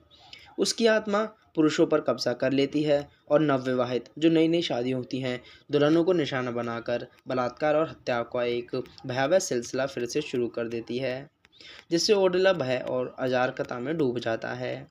वह गांव से पंडित को अपनी शादी की ओर एक दुल्हन का बलात्कार और निर्मम हत्या करने के लिए विवश करता है और गांव के सरपंच को भी दूसरी दुल्हन की शादी की रात जो एक मक्के की खेत में थी वहीं करने के लिए विवश करता है। और यह घटना भी उतनी ही क्रूर होती है जो कि हड्डियां कंपा देने वाली होती है। जैसे जैसे गांव बढ़ते अलौकिक खतरे में जूझ रहा होता है, ग्रामीण मार्गदर्शन के लिए राधा की ओर रुख करते हैं, जो अब तिरुपति की हत्या के आरोप में कैद है। राधा अपनी विमुख बहन भैरवी के अस्तित्व को खुलासा करती है, जो एक शक्तिशाली नागा साधु और भगवान शिव की भक्ति में लीन है, जिसमें बचपन से ही दिव्य मार्ग अपनाने के लिए अपने घर को त्याग दिया था। और शिव भक्ति के रूप में जाने जाने वाली भैरवी भगवान शिव के दिव्य दर्शन प्राप्त करने के लिए 110 करोड़ बार ओम नमः शिवाय का जाप करती है और उसकी सुरक्षा करता है एक पवित्र सांप। तो भैरवी फिल्म के मध्यांतर में हम सभी को नज़र आती हैं। वह नज़र इसलिए आती हैं क्योंकि गांव वाले जब परेशान हो जाते हैं तो वह समझ जाते हैं कि वह आत्मा और कोई नहीं तिरुपति की आत्मा है। तो वह तिरुपति की बहन राधा से संपर्क करते हैं, जो कि उसकी मर्डर के केस में जेल में बंद थी। वह उसके पास जाते हैं और वह उसको बताते हैं कि कैसे उसके पति ने गांव में आतंक मचा रखा है। तो वह फिर भैरवी से संपर्क करती है और वह गांव वालों को बताती है कि मेरी बहन है जो कि अब नागा साधु है और वह भगवान शिव की तपस्या में लीन है, वह हमारे इसमें मदद कर सकती है। तो वहाँ पर शुरुआत होती है भैरवी के किरदार की, जहाँ पर हम सभी को उनकी पहली झलक नज़र आती है एक गायों को बचाते हुए, जहाँ पर कुछ शराबी उनकी पिटाई करते हैं और संभवतः उन गायों को मारने की कोशिश ही करते हैं। तो कुछ निर्दोषी गाय वहाँ पर पिट रही होती हैं, तो भैरवी जी उनको सबक सिखाती हैं जो उनका शिकार कर रहे थे और असल में उनको मारने की भी कोशिश करती हैं। फिर गांव वाले उनकी इसी अच्छाई को देखकर समझ जाते हैं कि यही है जो हमारी उस तिरुपति की आत्मा से और गांव को मुक्त करा सकती हैं। वह गांव वाले सभी मिलकर भैरवी जी से काफ़ी अनुनय और विनय करते हैं, पर वह नहीं मानती हैं। फिर काफ़ी समय तक अनुनय विनय और परीक्षा करने के बाद भैरवी जी मान जाती हैं और वह आत्मा की अराजकता का सामना करती हैं। वह उजागर करती हैं कि तिरुपति की दुष्ट शक्ति गांव के पुरुषों को अपने अपराधों को जारी रखने के लिए प्रेरित कर रही है और एक स्थानीय मुस्लिम बाबा उर्फ मुरली शर्मा की सहायता से, जो अजीब तरह से उद्धरण देते हैं और हिंदू धर्म ग्रंथों के महान ज्ञान रखते हैं, भैरवी आत्मा की पकड़ में कमज़ोर करने के लिए अनुष्ठान करती है। कथा शिव तत्व को दिव्य ऊर्जा के विषयों में तल्लीन होती रहती है। कुछ पत्रकार शहर में ओडेला की स्थिति की रिपोर्टिंग करने आते हैं। वे गलती से तिरुपति की कब्र पर एक ड्रोन गिरा देते हैं। दिन में पहरे के तैनात ग्रामीण उन्हें भगा देते हैं, लेकिन रात में एक ड्रोन को वापस लेने के लिए वापस आ जाता है, जो कि तिरुपति की कब्र के ऊपर था। वहीं पर कब्र के चारों ओर लगे कटीले तारों से कट जाता है और कब्र पर खून बहने लगता है, जिससे तिरुपति की आत्मा जागृत हो जाती है और वह आत्मा भैरवी के पास जाती है और उसका बलात्कार करने की कोशिश करती है। हालांकि उसे पवित्र सांप तो बचा लेता है, जो उसकी रक्षा करता है। फिर भैरवी और तिरुपति का गांव के बाहरी इलाके में एक टकराव होता है, जिसके अंत में दोनों एक दूसरे को धमकियां देते हुए चले जाते हैं। जैसे जैसे लड़ाई तेज होती जाती है, भैरवी की अंधविश्वासी गांव वाले को एकजुट करने में चुनौतियों का सामना करना पड़ता है, जो आत्मा, डर और जादूगरों को फकीरों पर निर्भरता के बीच फंसे हुए हैं। तिरुपति की आत्मा आतंक का एक बवंडर फैलाती है, जिसमें एक अतिरिक्त विश्वरूपम का प्रकटीकरण भी शामिल है, जो गांव को विनाश के कगार पर धकेल देता है। यह बताते हैं कि उसने शैतान की पूजा की है और वो 5 तत्वों पृथ्वी, अग्नि, जल, वायु और आकाश को नियंत्रित करता है। वह ओडेला के चारों ओर एक सीमा रेखा खींच देता है। कोई भी जीवित प्राणी, चाहे वह मनुष्य ही क्यों ना हो, पशु पक्षी क्यों ना हो, जो उस रेखा को पार करेगा वह बेरहमी से मारा जाएगा। वह किसी भी स्कूल, अस्पताल या काम पर जाने से मना कर देता है और कहता है कि गांव के जितने भी लोग हैं वह आज से सभी गांव में ही कैद रहेंगे और ओडेला बन जाएगा कब्रिस्तान। हालांकि एक ग्रामीण की बेटी, जो कि अस्थमा का गंभीर बीमारी है, और वे ओडेला के बाहर स्थित अस्पताल पहुंचने के लिए लाइन पार नहीं कर सकते हैं। फिर भैरवी के पास एक उपाय मिलता है और वह सभी से कहती है कि जो उसकी पत्नी है राधा, तो एक पति पत्नी का जो पवित्र संगम होता है वह शायद उसको रोक सकता है। फिर वह राधा को सच सवार कर उसकी कब्र के पास लेकर जाती है और उसको उसके कब्र के पास जाने के लिए कहती है और उसे रोकने के लिए कहती है। और वहीं पर जो भैरवी की एक चाल होती है कि वह मंदिर के लाउड स्पीकर्स में ओम नमः शिवाय का जाप करे, जिससे उसकी आत्मा कमज़ोर हो जाए और वह उस अस्थमा वाली बच्ची को हॉस्पिटल ले जाए और लाइन पार कर सके। वहीं पर कुछ समय तक ऐसा चलता रहता है। फिर उसके बाद में जो अपनी भैरवी जी होती हैं वह ओम नमः शिवाय का जाप करती हैं, परंतु किसी कारणवश उनकी लाइट कट हो जाती है, जिससे वह जाप बंद हो जाता है और तिरुपति की आत्मा वापस से जागृत हो जाती है और वह समझ जाती है कि यह उसी की कोई चाल है और वह अपनी पत्नी का सिर काट देता है। कैसे काट देता है? क्योंकि जो अस्थमा से व्यवस्थित लड़की थी उसके अंदर वह घुस जाता है और एक आरी के माध्यम से अपनी ही पत्नी का सिर काट देता है और उस लड़की के हाथों में लेकर उसको पुलिस स्टेशन की ओर ले जाता है, जो कि हम सभी को मूवी के स्टार्टिंग्स में देखने को नज़र आता है। और फिर दोस्तों बाद में जब उसका राधा का शव जलाया जाता है तो तिरुपति की जो आत्मा होती है वह भैरवी के सामने प्रकट होती है और वह उससे कहती है कि मैं गांव को मुक्त कर दूंगा अगर वह अपना ब्रह्मचर्य छोड़कर भगवान शिव की भक्ति को त्याग दे और मुझसे शादी कर ले। और वह विवश होती है क्योंकि उसको गांव वालों को बचाना होता है और वह इसके लिए राज़ी हो जाती है। गांव वाले सभी उससे काफ़ी मना कर देते हैं, पर वह समझ जाती है कि एक ही यही रास्ता है जिससे उसकी आत्मा मुक्त हो सके और वह गांव वालों को बचा सके। तो फिर वह उसी दिन फिर दुल्हन का वेश धारण करके अपने पास आने को कहती है। गांव वाले उसे रोकने की कोशिश करते हैं पर वह नहीं मानती है, लेकिन वह एक बात पर अड़ी रहती है कि सजने संवरने से पहले वह स्थानीय मुस्लिम बाबा को एक ओम नमः शिवाय कहती है, जिससे वह काफ़ी सारे शौक में रह जाते हैं। पर वह जो ओम नमः शिवाय का कहती है उसका मतलब वह कपोल मोक्ष का संकेत देती है, जिसे प्राप्त करने से तिरुपति की आत्मा नष्ट हो सकती है। जैसे ही तिरुपति की आत्मा एक स्थानीय व्यक्ति के शरीर में समाहित होकर भैरवी के पास जाती है उसका बलात्कार और हत्या करने, तो मुस्लिम बाबा और कुछ अन्य लोग तिरुपति के शरीर को खोदना शुरू कर देते हैं और गाँव के उत्सव का आयोजन होता है।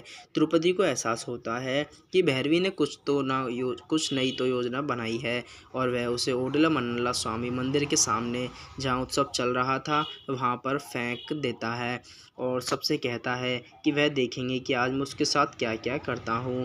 पर वह अपने 110 करोड़ बार ओम नमः शिवाय का जाप निरंतर करती रहती है, जिससे तिरुपति क्रोधित हो जाता है और वह उस पर क्रूर प्रहार करता है। अंततः जब वह 110 करोड़ बार ओम नमः शिवाय का जाप पूरा करने से केवल एक जाप पहले ही शेष रह जाती है, तो वह किसी कारणवश इतनी मार खाने के बाद बेहोश हो जाती है। पर उसी में एक गांव में बेहोशी हो जाने के बाद एक बहादुर लड़की होती है जो कि सामने आती है और मंदिर में जो नंदी होते हैं उनके कान में कुछ बोलते हैं और वहीं पर भगवान की शक्ति हम सभी को नज़र आती है और नंदी बाबा प्रकट होते हैं और भैरवी की शरीर में एक नई आत्मा को उभर देते हैं, जिससे वह बेहोशी से मुक्त हो जाती है और वह जो 110 करोड़ बार ओम नमः शिवाय का जाप रह गया था उसी परिमाण स्वरूप वह उसको पूरा करती है। और फिर बाद में हम सभी को ऐसा दिखता है जिससे गांव वाले और ख़ुद भैरवी आश्चर्य रह जाती हैं। हम सभी को स्वयं भगवान शिव जी नज़र आते हैं जो कि हाथ में त्रिशूल लिए और अलग ही रोशनी के साथ नज़र आते हैं।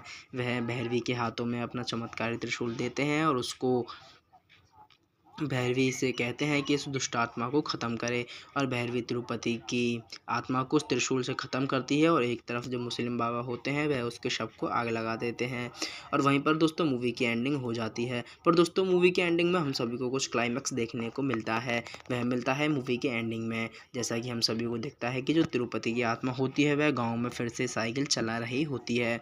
अब दोस्तों यह तो कहना मुश्किल है कि यह तिरुपति की आत्मा है या फिर किसकी। इस सभी का इंतज़ार तो हम सभी को देखने को मिलेगा। इसका मतलब यह है कि हम सभी को इस मूवी का तीसरा पार्ट भी देखने को जल्द ही मिल सकता है। और दोस्तों वैसे मूवी की स्टोरी एक नंबर थी और मूवी की स्टोरी काफ़ी अच्छी है। अगर मूवी को आप वॉच करना चाहते हो तो अमेज़ॉन प्राइम वीडियो पर मूवी अवेलेबल है। जी हाँ दोस्तों, इस मूवी में हमको तमन्ना भाटिया जी एक नागा साधु का रोल प्ले करती हुई नज़र आती हैं, जो शायद उनके कैरियर का पहला रोल हो सकता है और इस किरदार को उन्होंने इतनी बखूबी से निभाया है कि मूवी में उन्होंने 4 चांद लगा दिए हैं। मूवी देखने के बाद सभी लोग उनके इस कैरेक्टर्स की तारीफ़ कर रहे हैं। तो दोस्तों आइए हम बात करते हैं इस मूवी के बारे में। आज के इस वीडियो में बात करने वाले हैं ओडिला 2 मूवी के बारे में, जो कि 2025 में आई एक हॉरर थ्रिलर की फिल्म है, जिसमें नागा साधु के रूप में तमन्ना भाटिया जी ने रोल प्ले किया है और हेवा पटेल और वशिष्ठ एन सिन्हा देखने को मिलने वाले हैं। इसी मूवी का जो पहला पार्ट था मतलब 2022 में ओडिला रेलवे स्टेशन आ चुका है। पर दोस्तों अगर आपने उस पार्ट को नहीं देखा है तो आपके लिए वह पार्ट को इम्पोर्टेंट नहीं रखता है, क्योंकि दोनों मूवीज़ की स्टोरी आपको अगर देखनी है तो आपको अगर इस मूवी की स्टोरी को आप देखोगे तो आपको यह समझ में आ जाएगी, क्योंकि उस मूवी की स्टोरी में इतना ज़्यादा फिटमिनस और क्लोज इसका नहीं रखा है। तो दोस्तों आइए हम बात करते हैं इस मूवी की स्टोरी के बारे में, मूवी के प्री प्रोडक्शन के बारे में, मूवी के writer, director, OTT platform and movie के बॉक्स एंड बजट के बारे में। तो दोस्तों बात की जाए इस मूवी के बारे में तो इस मूवी के जो निर्देशक हैं वे अशोक तेजा जी हैं और संपत नदी के द्वारा इस मूवी को लिखा गया है एंड इस मूवी को उत्पादित करता डी मधु और संपत नदी हैं। और अभिनेताओं की बात करें तो दोस्तों तमन्ना भाटिया जी, हेवा पटेल और वशिष्ठ एन सिन्हा इस मूवी में हम सभी को एक अभिनेता के रूप में नजर आने वाले हैं। और दोस्तों सौंदर्य राजन जी ने इस मूवी का छायांकन इस प्रकार किया है कि लोगों की थिएटर और OTT platform Amazon prime video से इसकी निगाह ही नहीं हट पा रही हैं। वहीं पर दोस्तों संपादितकर्ताओं की बात की जाए तो अविनाश जी ने इस मूवी को इस प्रकार संपादित किया है जो लोग उनकी तारीफ कर रहे हैं।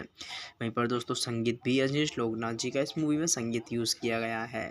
दोस्तों मूवी को एडिटिंग या रन टाइम के बाद 150 मिनट्स का रखा गया है। यह फिल्म तेलुगु में रिलीज़ हुई थी पर इसको हिंदी में भी डब किया गया है। वहीं पर दोस्तों बात की जाए इस मूवी की स्टोरी लाइन के बारे में, मूवी के कैरेक्टर्स के बारे में कि मूवी में हमको कौन से कैरेक्टर्स कौन से लीड रोल में काम करते हुए नज़र आने वाले हैं। तो दोस्तों सबसे पहले तो बात की जाए तमन्ना भाटिया जी की, जो कि हमको एक नागा साधु के रूप में हमको मूवी में देखने को मिलने वाले हैं, जिनका नाम इस मूवी में भैरवी रखा गया है। और उनकी एक बहन भी है जिसका नाम है राधा, जिनका रोल हमको हेवा पटेल जी करती हुई नज़र आने वाली हैं। और जो इस मूवी में विलन है उनका किरदार राधा के पति उर्फ वशिष्ठ एन सिन्हा जी निभा रहे हैं, जो कि एक दुष्ट आत्मा का रोल इस मूवी में कर रहे हैं। वहीं पर दोस्तों मुरली शर्मा जी ने इस मूवी में एक अल्लाह बख्शू का रोल निभाया है, जो कि मुस्लिम बाबा हैं, जो कि भूत प्रेतों पर काबू करने का काम करते हैं।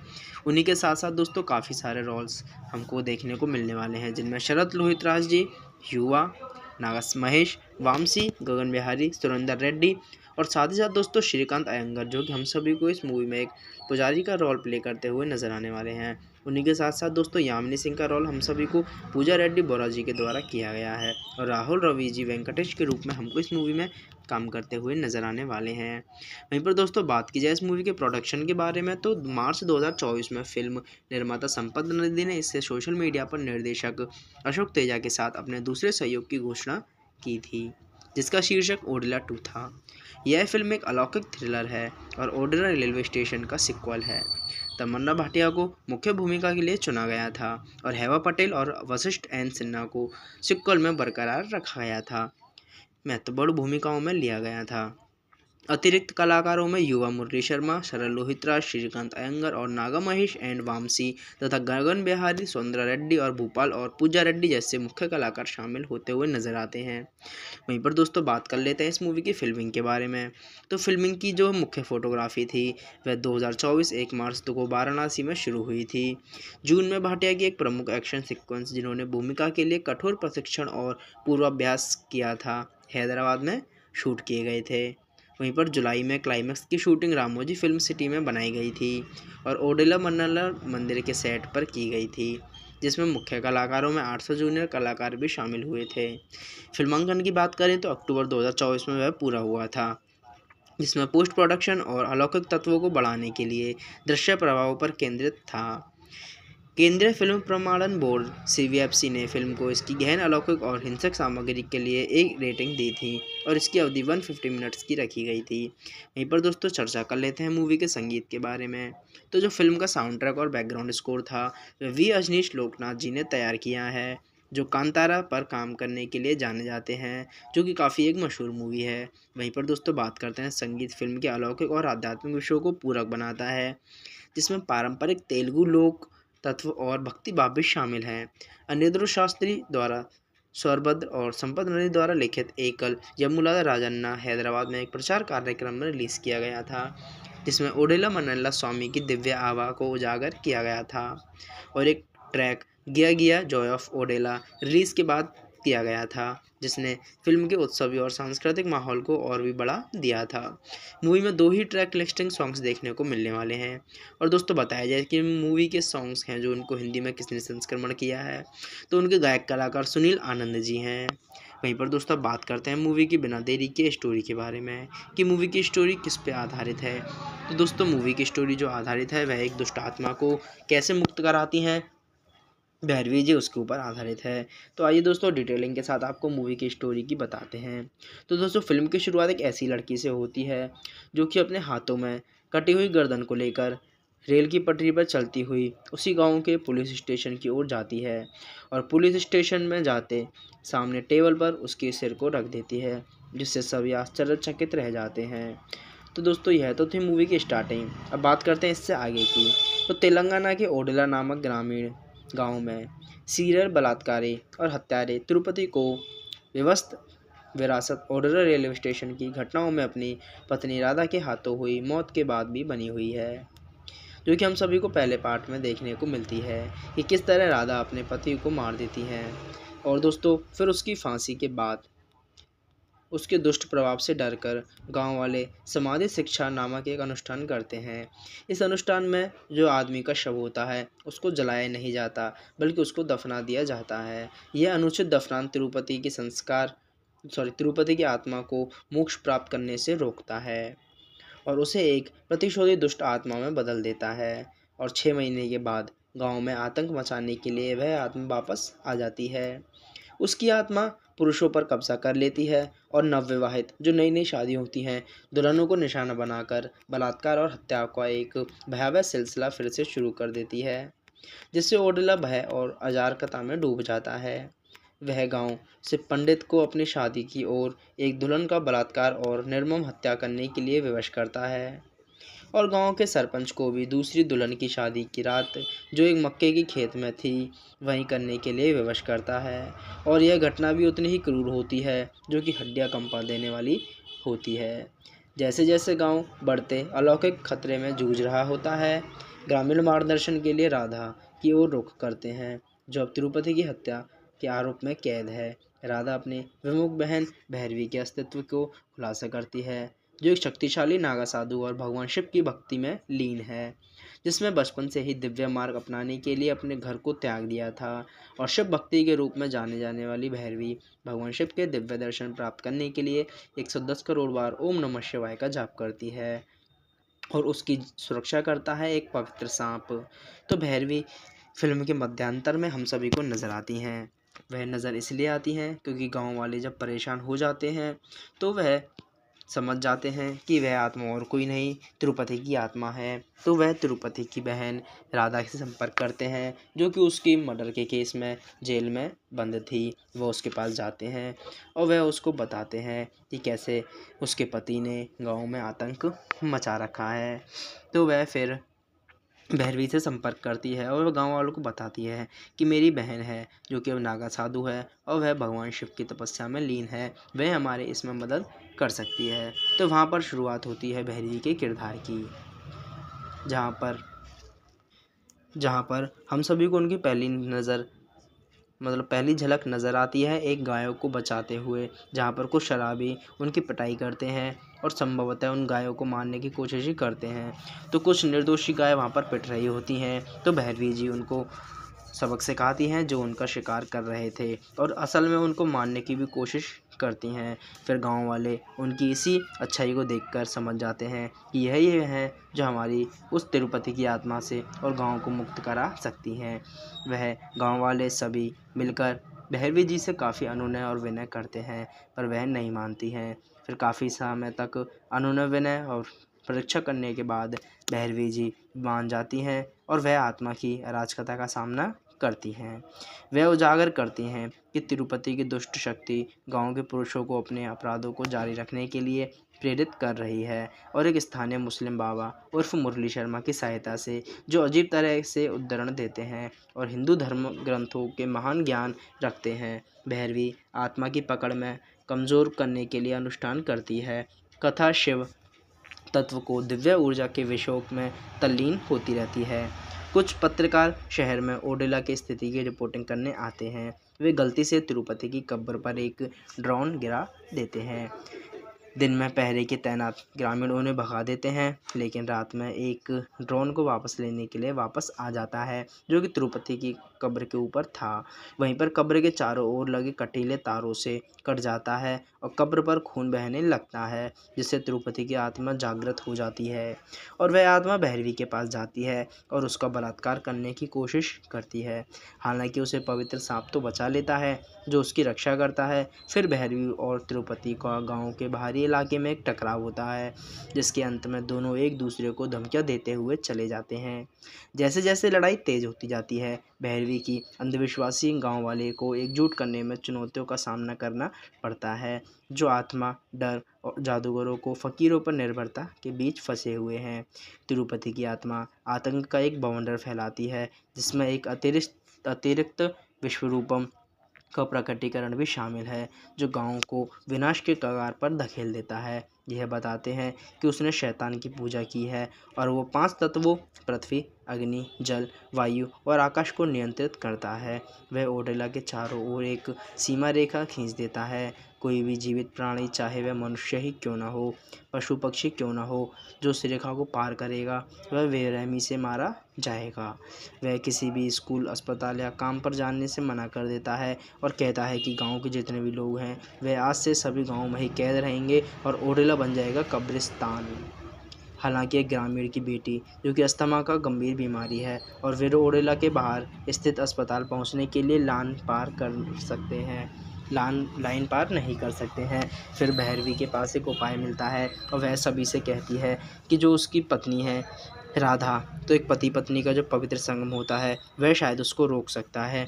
फिर वह राधा को सच सवार कर उसकी कब्र के पास लेकर जाती है और उसको उसके कब्र के पास जाने के लिए कहती है और उसे रोकने के लिए कहती है। और वहीं पर जो भैरवी की एक चाल होती है कि वह मंदिर के लाउड स्पीकर्स में ओम नमः शिवाय का जाप करे, जिससे उसकी आत्मा कमज़ोर हो जाए और वह उस अस्थमा वाली बच्ची को हॉस्पिटल ले जाए और लाइन पार कर सके। वहीं पर कुछ समय तक ऐसा चलता रहता है। फिर उसके बाद में जो अपनी भैरवी जी होती हैं वह ओम नमः शिवाय का जाप करती हैं, परंतु किसी कारणवश उनकी लाइट कट हो जाती है, जिससे वह जाप बंद हो जाता है और तिरुपति की आत्मा वापस से जागृत हो जाती है और वह समझ जाती है कि यह उसी की कोई चाल है और वह अपनी पत्नी का सिर काट देता है। किसका कैसे काट देता है? क्योंकि जो अस्थमा से व्यवस्थित लड़की थी उसके अंदर वह घुस जाता है और एक आरी के माध्यम से अपनी ही पत्नी का सिर काट देता है और उस लड़की के हाथों में लेकर उसको पुलिस स्टेशन की ओर ले जाता है, जो कि हम सभी को मूवी के स्टार्टिंग्स में देखने को नज़र आता है। और फिर दोस्तों बाद में जब उसका राधा का शव जलाया जाता है तो तिरुपति की जो आत्मा होती है वह भैरवी के सामने प्रकट होती है और वह उससे कहती है कि मैं गांव को मुक्त कर दूंगा अगर वह अपना ब्रह्मचर्य छोड़कर भगवान शिव की भक्ति को त्याग दे और मुझसे शादी कर ले। और वह विवश होती है क्योंकि उसको गांव वालों को बचाना होता है और वह इसके लिए राज़ी हो जाती है। गांव वाले सभी उससे काफ़ी मना कर देते हैं, पर वह समझ जाती है कि एक ही यही रास्ता है जिससे उसकी आत्मा मुक्त हो सके और वह गांव वालों को बचा सके। तो फिर वह उसी दिन फिर दुल्हन का वेश धारण करके अपने पास आने को कहती है। गांव वाले उसे रोकने की कोशिश करते हैं पर वह नहीं मानती है, लेकिन वह एक बात पर अड़ी रहती है कि सजने संवरने से पहले वह स्थानीय मुस्लिम बाबा को एक ओम नमः शिवाय कहती है, जिससे वह काफ़ी सारे शौक में रह जाते हैं। पर वह जो ओम नमः शिवाय का कहती है उसका मतलब वह कपोल मोक्ष का संकेत देती है, जिसे प्राप्त करने से तिरुपति की आत्मा नष्ट हो सकती है। जैसे ही तिरुपति की आत्मा एक स्थानीय व्यक्ति के शरीर में समाहित होकर भैरवी के पास जाती है उसका बलात्कार और हत्या करने, तो मुस्लिम बाबा और कुछ अन्य लोग तिरुपति के शरीर को खोदना शुरू कर देते हैं और गाँव के उत्सव का आयोजन होता है। तिरुपति को एहसास होता है कि भैरवी ने कुछ नई तो योजना बनाई है और वह उसे ओडला मन्नला स्वामी मंदिर के सामने जहां उत्सव चल रहा था वहां पर फेंक देता है और सबसे कहता है कि वह देखेंगे कि आज मैं उसके साथ क्या क्या करता हूं। पर वह अपने 110 करोड़ बार ओम नमः शिवाय का जाप निरंतर करती रहती है, जिससे तिरुपति क्रोधित हो जाता है और वह उस पर क्रूर प्रहार करता है। अंततः जब वह 110 करोड़ बार ओम नमः शिवाय का जाप पूरा करने से केवल एक जाप पहले ही शेष रह जाती है, तो वह किसी कारणवश इतनी मार खाने के बाद बेहोश हो जाती है। पर उसी में एक गांव में बेहोशी हो जाने के बाद एक बहादुर लड़की होती है जो कि सामने आती है और मंदिर में जो नंदी होते हैं उनके कान में कुछ बोलते हैं और वहीं पर भगवान की शक्ति हम सभी को नज़र आती है और नंदी बाबा प्रकट होते हैं और भैरवी की शरीर में एक नई आत्मा को उभर देते हैं, जिससे वह बेहोशी से मुक्त हो जाती है और वह जो 110 करोड़ बार ओम नमः शिवाय का जाप रह गया था उसी परिमाण स्वरूप वह उसको पूरा करती है। और फिर बाद में हम सभी को ऐसा दिखता है जिससे गांव वाले और ख़ुद भैरवी आश्चर्य रह जाती हैं। हम सभी को स्वयं भगवान शिव जी नज़र आते हैं जो कि हाथ में त्रिशूल लिए और अलग ही रोशनी के साथ नज़र आते हैं। वह भैरवी के हाथों में अपना चमत्कारी त्रिशूल देते हैं और उसको भैरवी से कहते हैं कि इस दुष्ट आत्मा को ख़त्म करे और भैरवी तिरुपति की आत्मा को उस त्रिशूल से ख़त्म करती है और एक तरफ जो मुस्लिम बाबा होते हैं वह उसके शव को आग लगा देते हैं और वहीं पर दोस्तों मूवी की एंडिंग हो जाती है। पर दोस्तों मूवी की एंडिंग में हम सभी को कुछ क्लाइमैक्स देखने को मिलता है। वह मिलता है मूवी के एंडिंग में, जैसा कि हम सभी को दिखता है कि जो तिरुपति की आत्मा होती है वह गाँव में फिर से साइकिल चला रही होती है।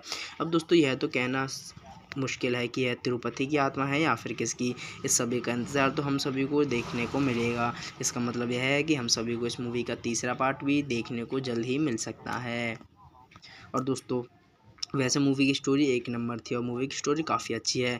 जो शायद उनके कैरियर का पहला रोल हो सकता है, और इस किरदार को उन्होंने इतनी बखूबी से निभाया है कि मूवी में उन्होंने 4 चांद लगा दिए हैं। मूवी देखने के बाद सभी लोग उनके इस कैरेक्टर्स की तारीफ कर रहे हैं। तो दोस्तों आइए हम बात करते हैं इस मूवी के बारे में।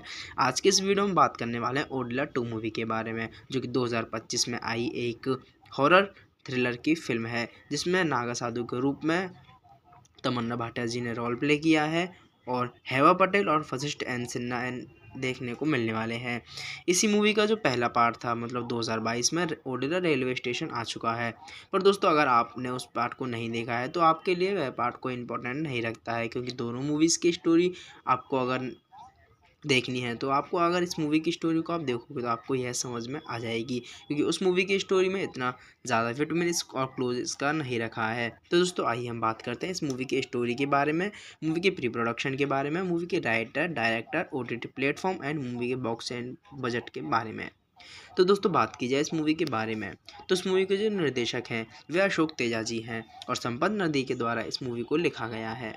एंड इस मूवी को उत्पादित करता डी मधु और संपत नदी हैं। और अभिनेताओं की बात करें तो दोस्तों तमन्ना भाटिया जी, हेवा पटेल और वशिष्ठ एन सिन्हा इस मूवी में हम सभी को एक अभिनेता के रूप में नजर आने वाले हैं। और दोस्तों सौंदर्य राजन जी ने इस मूवी का छायांकन इस प्रकार किया है कि लोगों की थिएटर और OTT platform Amazon prime video से इसकी निगाह ही नहीं हट पा रही हैं। वहीं पर दोस्तों संपादितकर्ताओं की बात की जाए तो अविनाश जी ने इस मूवी को इस प्रकार संपादित किया है जो लोग उनकी तारीफ कर रहे हैं। वहीं पर दोस्तों संगीत भी अजनीश लोकनाथ जी का इस मूवी में संगीत यूज़ किया गया है। दोस्तों मूवी को एडिटिंग या रन टाइम के बाद 150 मिनट्स का रखा गया है।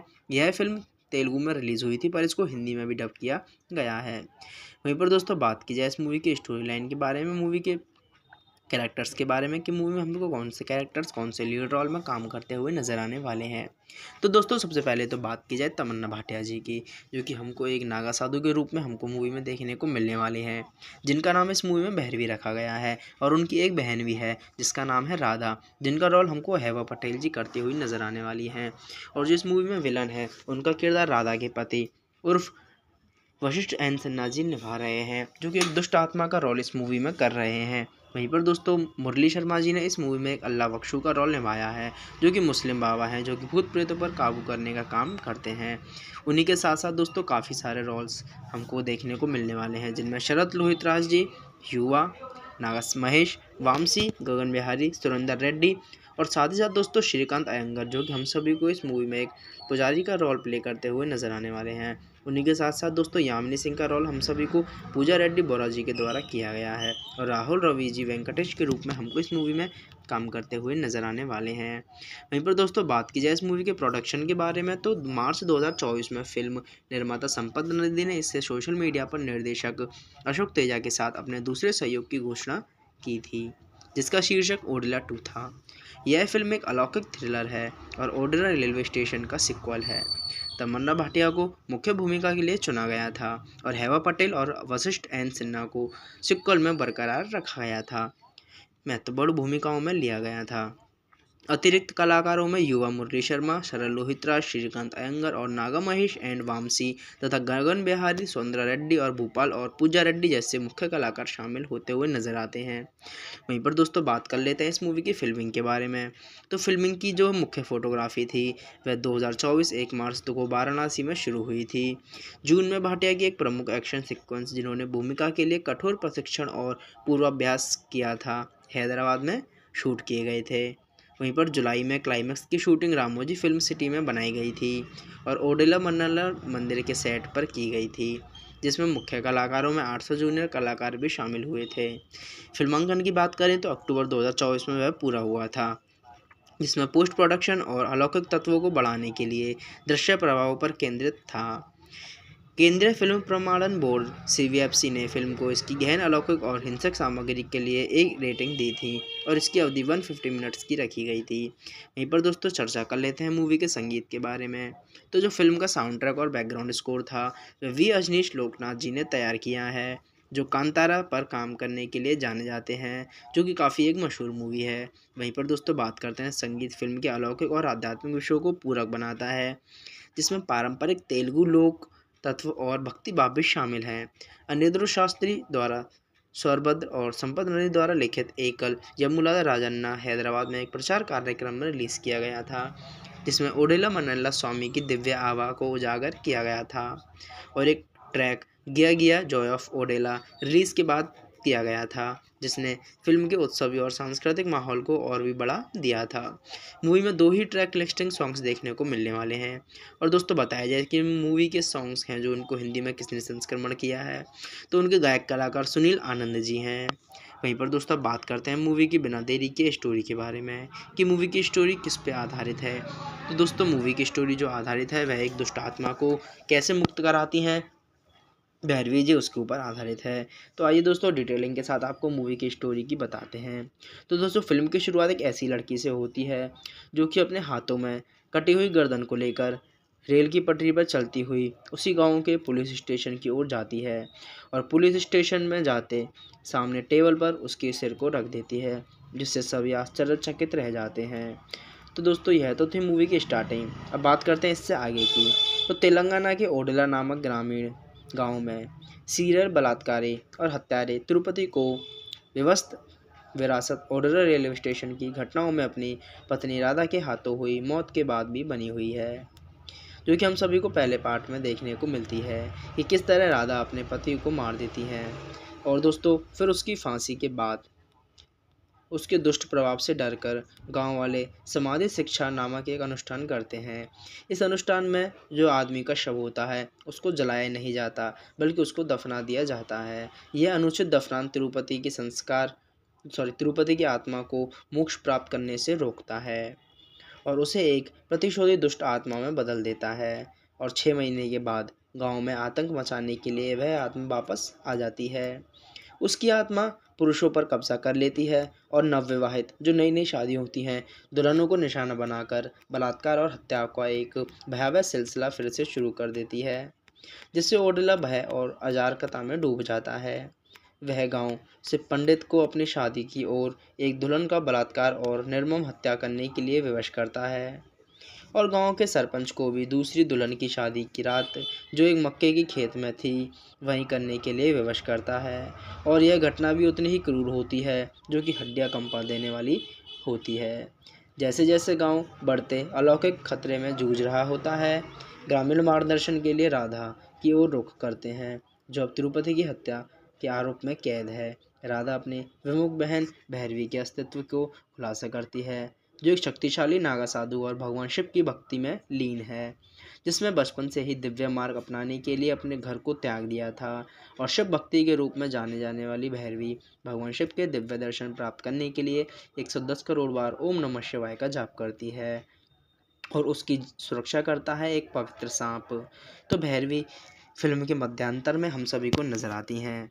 वह नज़र इसलिए आती हैं क्योंकि गांव वाले जब परेशान हो जाते हैं तो वह समझ जाते हैं कि वह आत्मा और कोई नहीं तिरुपति की आत्मा है। तो वह तिरुपति की बहन राधा से संपर्क करते हैं, जो कि उसकी मर्डर के केस में जेल में बंद थी। वह उसके पास जाते हैं और वह उसको बताते हैं कि कैसे उसके पति ने गांव में आतंक मचा रखा है। तो वह फिर भैरवी से संपर्क करती है और वह गांव वालों को बताती है कि मेरी बहन है जो कि अब नागा साधु है और वह भगवान शिव की तपस्या में लीन है, वह हमारे इसमें मदद कर सकती है। तो वहाँ पर शुरुआत होती है भैरवी के किरदार की, जहाँ पर हम सभी को उनकी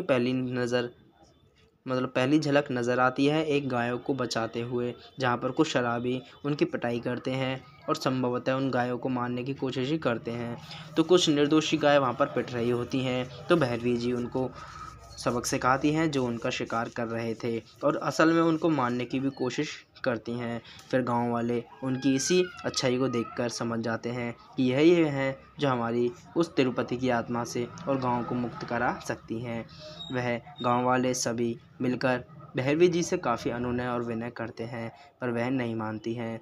फिर काफ़ी समय तक अनुनय विनय और परीक्षा करने के बाद भैरवी जी मान जाती हैं और वह आत्मा की अराजकता का सामना करती हैं।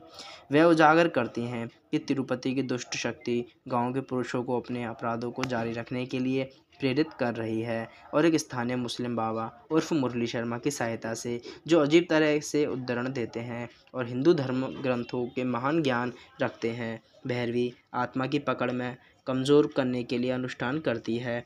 कथा शिव तत्व को दिव्य ऊर्जा के विषयों में तल्लीन होती रहती है। कुछ पत्रकार शहर में ओडेला की स्थिति की रिपोर्टिंग करने आते हैं।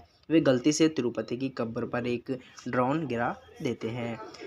दिन में पहरे की तैनात ग्रामीण उन्हें भगा देते हैं, लेकिन रात में एक ड्रोन को वापस लेने के लिए वापस आ जाता है, जो कि तिरुपति की कब्र के ऊपर था।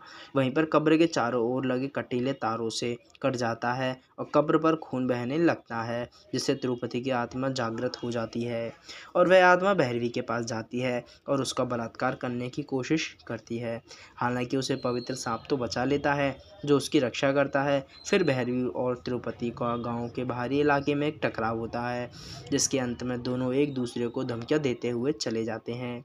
जैसे जैसे लड़ाई तेज होती जाती है, भैरवी की अंधविश्वासी गांव वाले को एकजुट करने में चुनौतियों का सामना करना पड़ता है, जो आत्मा, डर और जादूगरों को फकीरों पर निर्भरता के बीच फंसे हुए हैं।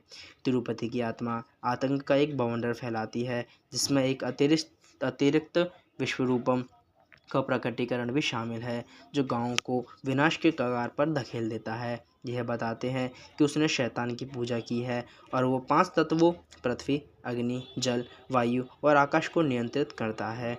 वह ओडेला के चारों ओर एक सीमा रेखा खींच देता है। कोई भी जीवित प्राणी, चाहे वह मनुष्य ही क्यों न हो, पशु पक्षी क्यों न हो, जो उस रेखा को पार करेगा वह बेरहमी से मारा जाएगा। वह किसी भी स्कूल, अस्पताल या काम पर जाने से मना कर देता है और कहता है कि गांव के जितने भी लोग हैं वे आज से सभी गांव में ही कैद रहेंगे और ओडेला बन जाएगा कब्रिस्तान। हालांकि एक ग्रामीण की बेटी, जो कि अस्थमा का गंभीर बीमारी है, और वे ओडेला के बाहर स्थित अस्पताल पहुंचने के लिए लाइन पार नहीं कर सकते हैं। फिर भैरवी के पास एक उपाय मिलता है और वह सभी से कहती है कि जो उसकी पत्नी है राधा, तो एक पति पत्नी का जो पवित्र संगम होता है वह शायद उसको रोक सकता है। फिर वह राधा को सच सवार कर उसकी कब्र के पास लेकर जाती है और उसको उसके कब्र के पास जाने के लिए कहती है और उसे रोकने के लिए कहती है। और वहीं पर जो भैरवी की एक चाल होती है कि वह मंदिर के लाउड स्पीकर्स में ओम नमः शिवाय का जाप करे, जिससे उसकी आत्मा कमज़ोर हो जाए और वह उस अस्थमा वाली बच्ची को हॉस्पिटल ले जाए और लाइन पार कर सके। वहीं पर कुछ समय तक ऐसा चलता रहता है। फिर उसके बाद में जो अपनी भैरवी जी होती हैं वह ओम नमः शिवाय का जाप करती हैं, परंतु किसी कारणवश उनकी लाइट कट हो जाती है, जिससे वह जाप बंद हो जाता है और तिरुपति की आत्मा वापस से जागृत हो जाती है और वह समझ जाती है कि यह उसी की कोई चाल है और वह अपनी पत्नी का सिर काट देता है।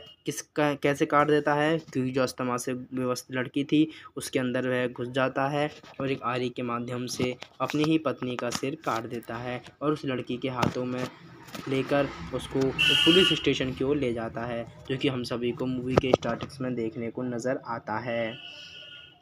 और फिर दोस्तों बाद में जब उसका राधा का शव जलाया जाता है तो तिरुपति की जो आत्मा होती है वह भैरवी के सामने प्रकट होती है और वह उससे कहती है कि मैं गांव को मुक्त कर दूंगा अगर वह अपना ब्रह्मचर्य छोड़कर भगवान शिव की भक्ति को त्याग दे और मुझसे शादी कर ले।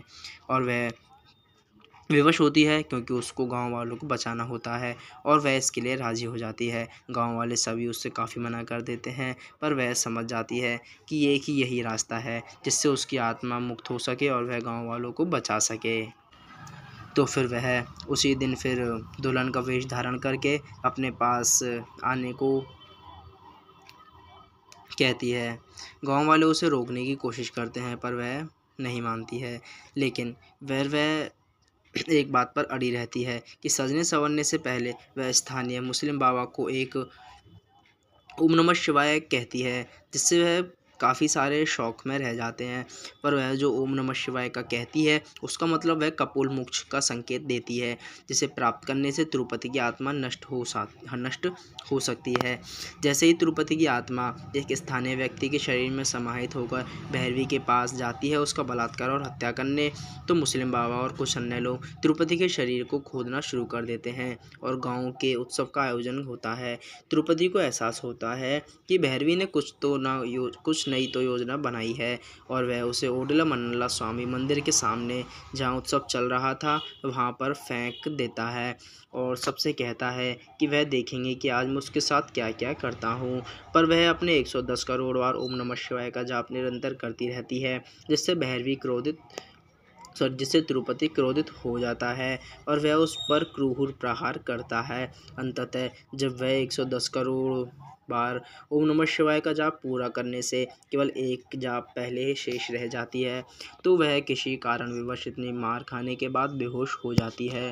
फिर उसी में एक गांव में बेहोशी हो जाने के बाद एक बहादुर लड़की होती है जो कि सामने आती है और मंदिर में जो नंदी होते हैं उनके कान में कुछ बोलते हैं और वहीं पर भगवान की शक्ति हम सभी को नज़र आती है और नंदी बाबा प्रकट होते हैं और भैरवी की शरीर में एक नई आत्मा को उभर देते हैं जिससे वह बेहोशी से मुक्त हो जाती है और वह जो 110 करोड़ बार ओम नमः शिवाय का जाप रह गया था उसी परिमाण स्वरूप वह उसको पूरा करती है और फिर बाद में हम सभी को ऐसा दिखता है जिससे गांव वाले और खुद भैरवी आश्चर्य रह जाती हैं। हम सभी को स्वयं भगवान शिव जी नज़र आते हैं जो कि हाथ में त्रिशूल लिए और अलग ही रोशनी के साथ नज़र आते हैं।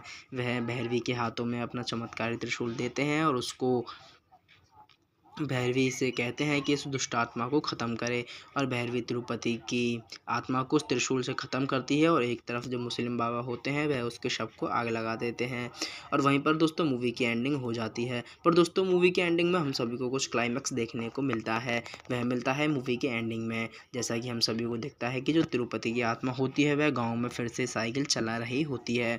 अब दोस्तों यह तो कहना मुश्किल है कि यह तिरुपति की आत्मा है या फिर किसकी। इस सभी का इंतज़ार तो हम सभी को देखने को मिलेगा। इसका मतलब यह है कि हम सभी को इस मूवी का तीसरा पार्ट भी देखने को जल्द ही मिल सकता है। और दोस्तों वैसे मूवी की स्टोरी एक नंबर थी और इस किरदार को उन्होंने इतनी बखूबी से निभाया है कि मूवी में उन्होंने 4 चांद लगा दिए हैं। मूवी देखने के बाद सभी लोग उनके इस कैरेक्टर्स की तारीफ़ कर रहे हैं। तो दोस्तों आइए हम बात करते हैं इस मूवी के बारे में। आज के इस वीडियो में बात करने वाले हैं ओडिला 2 मूवी के बारे में, जो कि 2025 में आई एक हॉरर थ्रिलर की फिल्म है जिसमें नागा साधु के रूप में तमन्ना भाटिया जी ने रोल प्ले किया है और हेवा पटेल और वशिष्ठ एन सिन्हा देखने को मिलने वाले हैं। इसी मूवी का जो पहला पार्ट था मतलब 2022 में ओडिला रेलवे स्टेशन आ चुका है।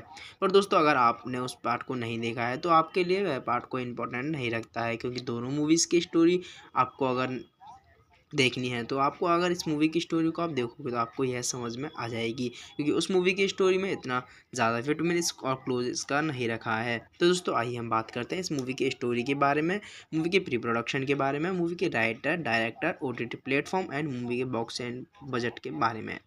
तो दोस्तों बात की जाए इस मूवी के बारे में तो इस मूवी के जो निर्देशक हैं वे अशोक तेजा जी हैं और संपत नदी के द्वारा इस मूवी को लिखा गया है एंड इस मूवी को उत्पादित करता डी मधु और संपत नदी हैं। और अभिनेताओं की बात करें तो दोस्तों तमन्ना भाटिया जी, हेवा पटेल और वशिष्ठ एन सिन्हा इस मूवी में हम सभी को एक अभिनेता के रूप में नजर आने वाले हैं।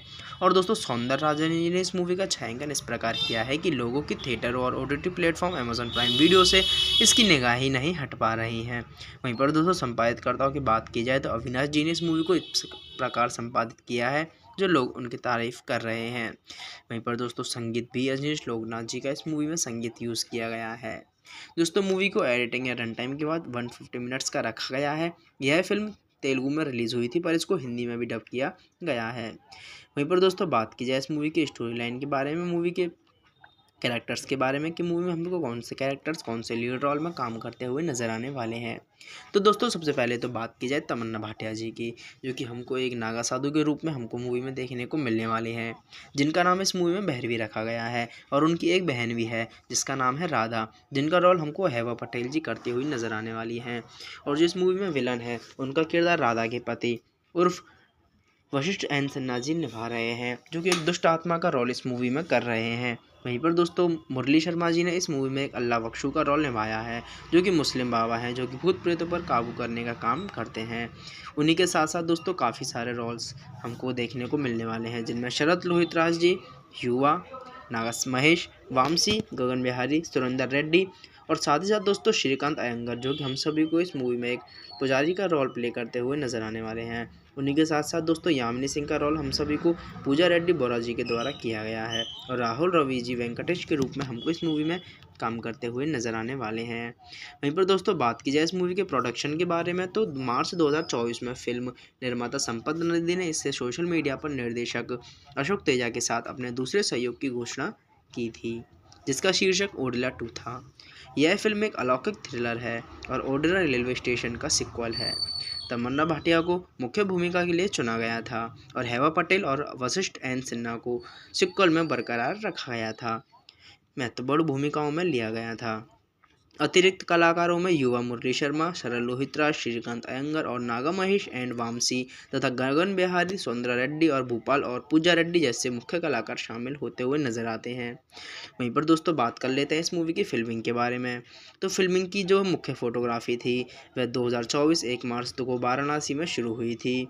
जून में भाटिया की एक प्रमुख एक्शन सिक्वेंस जिन्होंने भूमिका के लिए कठोर प्रशिक्षण और पूर्वाभ्यास किया था, हैदराबाद में शूट किए गए थे। वहीं पर जुलाई में क्लाइमैक्स की शूटिंग रामोजी फिल्म सिटी में बनाई गई थी और ओडेला मन्नला मंदिर के सेट पर की गई थी, जिसमें मुख्य कलाकारों में 800 जूनियर कलाकार भी शामिल हुए थे। फिल्मांकन की बात करें तो अक्टूबर 2024 में वह पूरा हुआ था, जिसमें पोस्ट प्रोडक्शन और अलौकिक तत्वों को बढ़ाने के लिए दृश्य प्रभावों पर केंद्रित था। केंद्रीय फिल्म प्रमाणन बोर्ड CBFC ने फिल्म को इसकी गहन, अलौकिक और हिंसक सामग्री के लिए एक रेटिंग दी थी और इसकी अवधि 150 मिनट्स की रखी गई थी। वहीं पर दोस्तों चर्चा कर लेते हैं मूवी के संगीत के बारे में। तो जो फिल्म का साउंड ट्रैक और बैकग्राउंड स्कोर था वह V अजनीश लोकनाथ जी ने तैयार किया है, जो कांतारा पर काम करने के लिए जाने जाते हैं, जो कि काफ़ी एक मशहूर मूवी है। वहीं पर दोस्तों बात करते हैं संगीत फिल्म के अलौकिक और आध्यात्मिक विषयों को पूरक बनाता है, जिसमें पारंपरिक तेलुगु लोक तत्व और भक्ति भाव भी शामिल हैं। अनिरुद्ध शास्त्री द्वारा स्वरभद्र और संपत नदी द्वारा लिखित एकल यमुला राजन्ना हैदराबाद में एक प्रचार कार्यक्रम में रिलीज़ किया गया था, जिसमें ओडेला मन्नला स्वामी की दिव्य आभा को उजागर किया गया था और एक ट्रैक गिया गिया जॉय ऑफ ओडेला रिलीज़ के बाद किया गया था, जिसने फिल्म के उत्सवी और सांस्कृतिक माहौल को और भी बढ़ा दिया था। मूवी में 2 ही ट्रैक लिस्टिंग सॉन्ग्स देखने को मिलने वाले हैं और दोस्तों बताया जाए कि मूवी के सॉन्ग्स हैं जो उनको हिंदी में किसने संस्करण किया है, तो उनके गायक कलाकार सुनील आनंद जी हैं। वहीं पर दोस्तों बात करते हैं मूवी की बिना देरी के स्टोरी के बारे में कि मूवी की स्टोरी किस पे आधारित है। तो दोस्तों मूवी की स्टोरी जो आधारित है वह एक दुष्ट आत्मा को कैसे मुक्त कराती हैं भैरवी जी, उसके ऊपर आधारित है। तो आइए दोस्तों डिटेलिंग के साथ आपको मूवी की स्टोरी की बताते हैं। तो दोस्तों फिल्म की शुरुआत एक ऐसी लड़की से होती है जो कि अपने हाथों में कटी हुई गर्दन को लेकर रेल की पटरी पर चलती हुई उसी गांव के पुलिस स्टेशन की ओर जाती है और पुलिस स्टेशन में जाते सामने टेबल पर उसके सिर को रख देती है, जिससे सभी आश्चर्यचकित रह जाते हैं। तो दोस्तों यह तो थी मूवी की स्टार्टिंग। अब बात करते हैं इससे आगे की।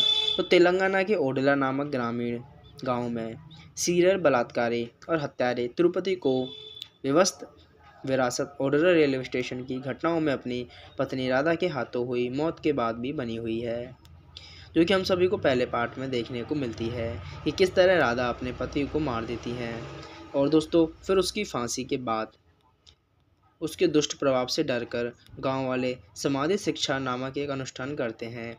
इस अनुष्ठान में जो आदमी का शव होता है उसको जलाया नहीं जाता बल्कि उसको दफना दिया जाता है। यह अनुचित दफनान तिरुपति की आत्मा को मोक्ष प्राप्त करने से रोकता है और उसे एक प्रतिशोधी दुष्ट आत्मा में बदल देता है और 6 महीने के बाद गाँव में आतंक मचाने के लिए वह आत्मा वापस आ जाती है।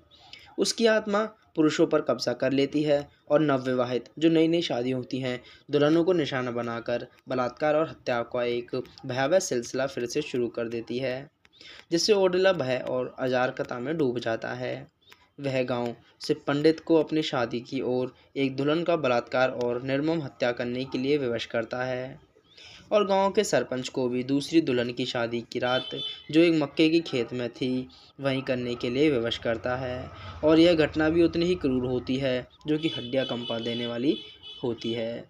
जैसे जैसे गांव बढ़ते अलौकिक खतरे में जूझ रहा होता है, ग्रामीण मार्गदर्शन के लिए राधा की ओर रुख करते हैं जो अब तिरुपति की हत्या के आरोप में कैद है। राधा अपनी विमुख बहन भैरवी के अस्तित्व को खुलासा करती है, जो एक शक्तिशाली नागा साधु और भगवान शिव की भक्ति में लीन है, जिसमें बचपन से ही दिव्य मार्ग अपनाने के लिए अपने घर को त्याग दिया था और शिव भक्ति के रूप में जाने जाने वाली भैरवी भगवान शिव के दिव्य दर्शन प्राप्त करने के लिए 110 करोड़ बार ओम नमः शिवाय का जाप करती है और उसकी सुरक्षा करता है एक पवित्र सांप।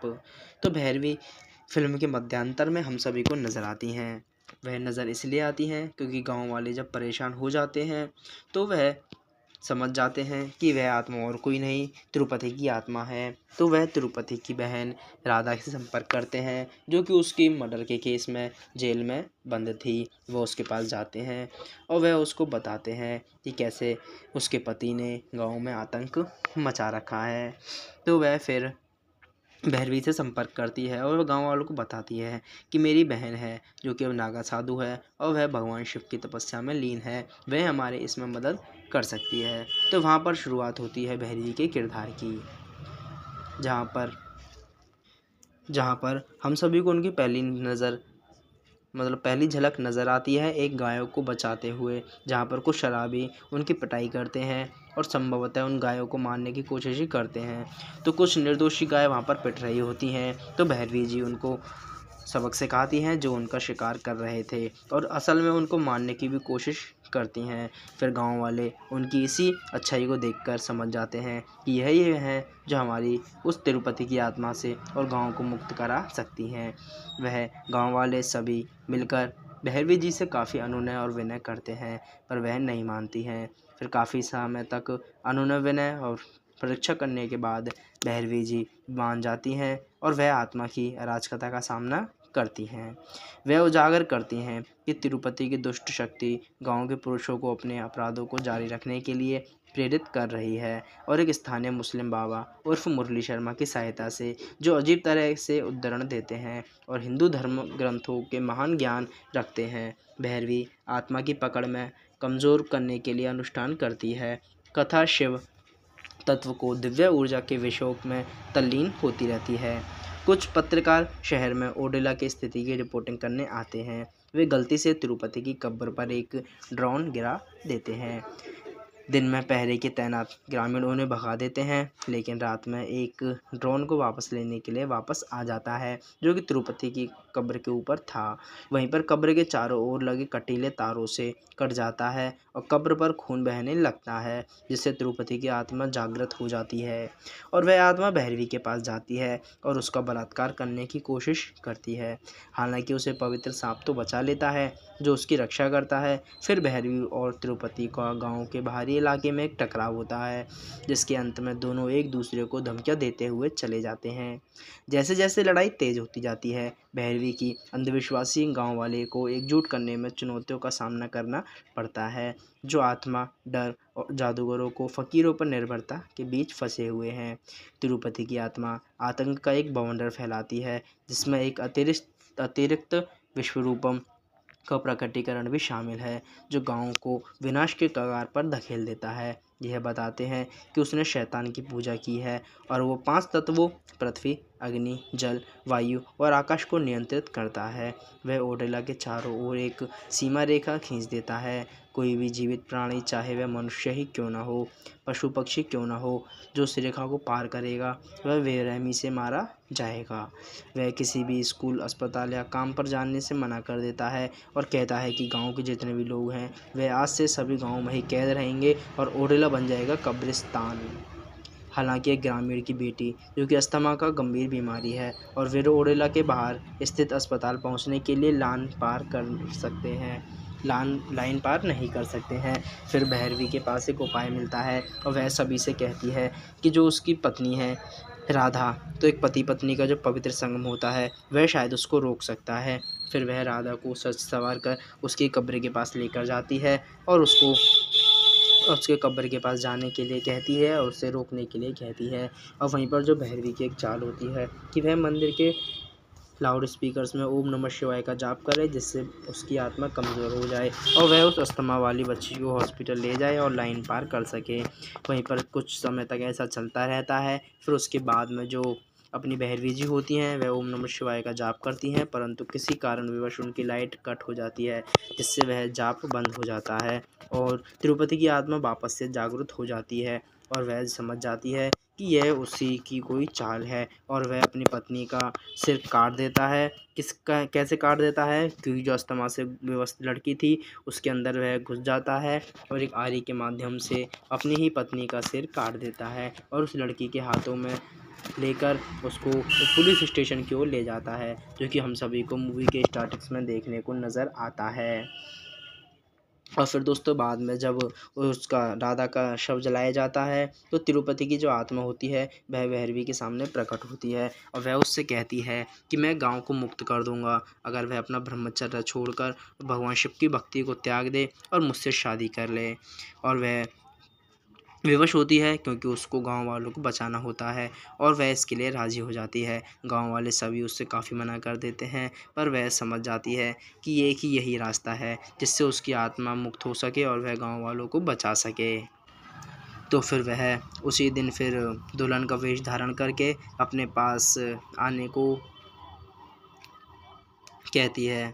गांव वाले उसे रोकने की कोशिश करते हैं पर वह नहीं मानती है, लेकिन वह एक बात पर अड़ी रहती है कि सजने संवरने से पहले वह स्थानीय मुस्लिम बाबा को एक ओम नमः शिवाय कहती है, जिससे वह काफ़ी सारे शौक में रह जाते हैं।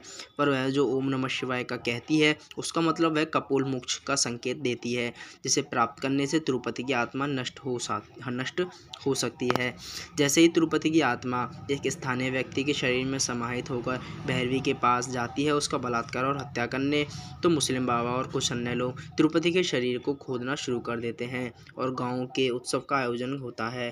तिरुपति को एहसास होता है कि भैरवी ने कुछ नई तो योजना बनाई है और वह उसे ओडला मन्नला स्वामी मंदिर के सामने जहां उत्सव चल रहा था वहां पर फेंक देता है और सबसे कहता है कि वह देखेंगे कि आज मैं उसके साथ क्या क्या करता हूं।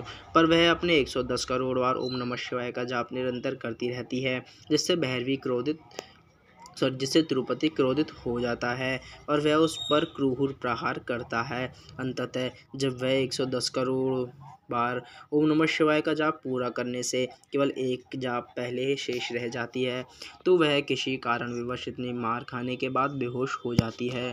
फिर उसी में एक गांव में बेहोशी हो जाने के बाद एक बहादुर लड़की होती है जो कि सामने आती है और मंदिर में जो नंदी होते हैं उनके कान में कुछ बोलते हैं और वहीं पर भगवान की शक्ति हम सभी को नज़र आती है और नंदी बाबा प्रकट होते हैं और भैरवी की शरीर में एक नई आत्मा को उभर देते हैं, जिससे वह बेहोशी से मुक्त हो जाती है और वह जो 110 करोड़ बार ओम नमः शिवाय का जाप रह गया था उसी परिमाण स्वरूप वह उसको पूरा करती है। और फिर बाद में हम सभी को ऐसा दिखता है जिससे गांव वाले और ख़ुद भैरवी आश्चर्य रह जाती हैं। हम सभी को स्वयं भगवान शिव जी नज़र आते हैं जो कि हाथ में त्रिशूल लिए और अलग ही रोशनी के साथ नज़र आते हैं।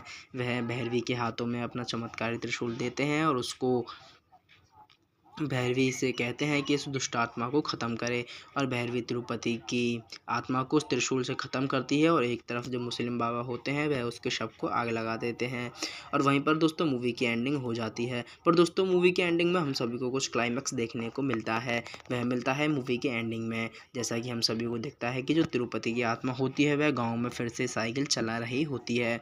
अब दोस्तों यह तो कहना मुश्किल है कि यह तिरुपति की आत्मा है या फिर किसकी, इस सभी का इंतज़ार तो हम सभी को देखने को मिलेगा। इसका मतलब यह है कि हम सभी को इस मूवी का तीसरा पार्ट भी देखने को जल्द ही मिल सकता है। और दोस्तों वैसे मूवी की स्टोरी एक नंबर थी और मूवी की स्टोरी काफ़ी अच्छी है। अगर मूवी को आप वॉच करना चाहते हो तो अमेज़ॉन प्राइम वीडियो पर मूवी अवेलेबल है।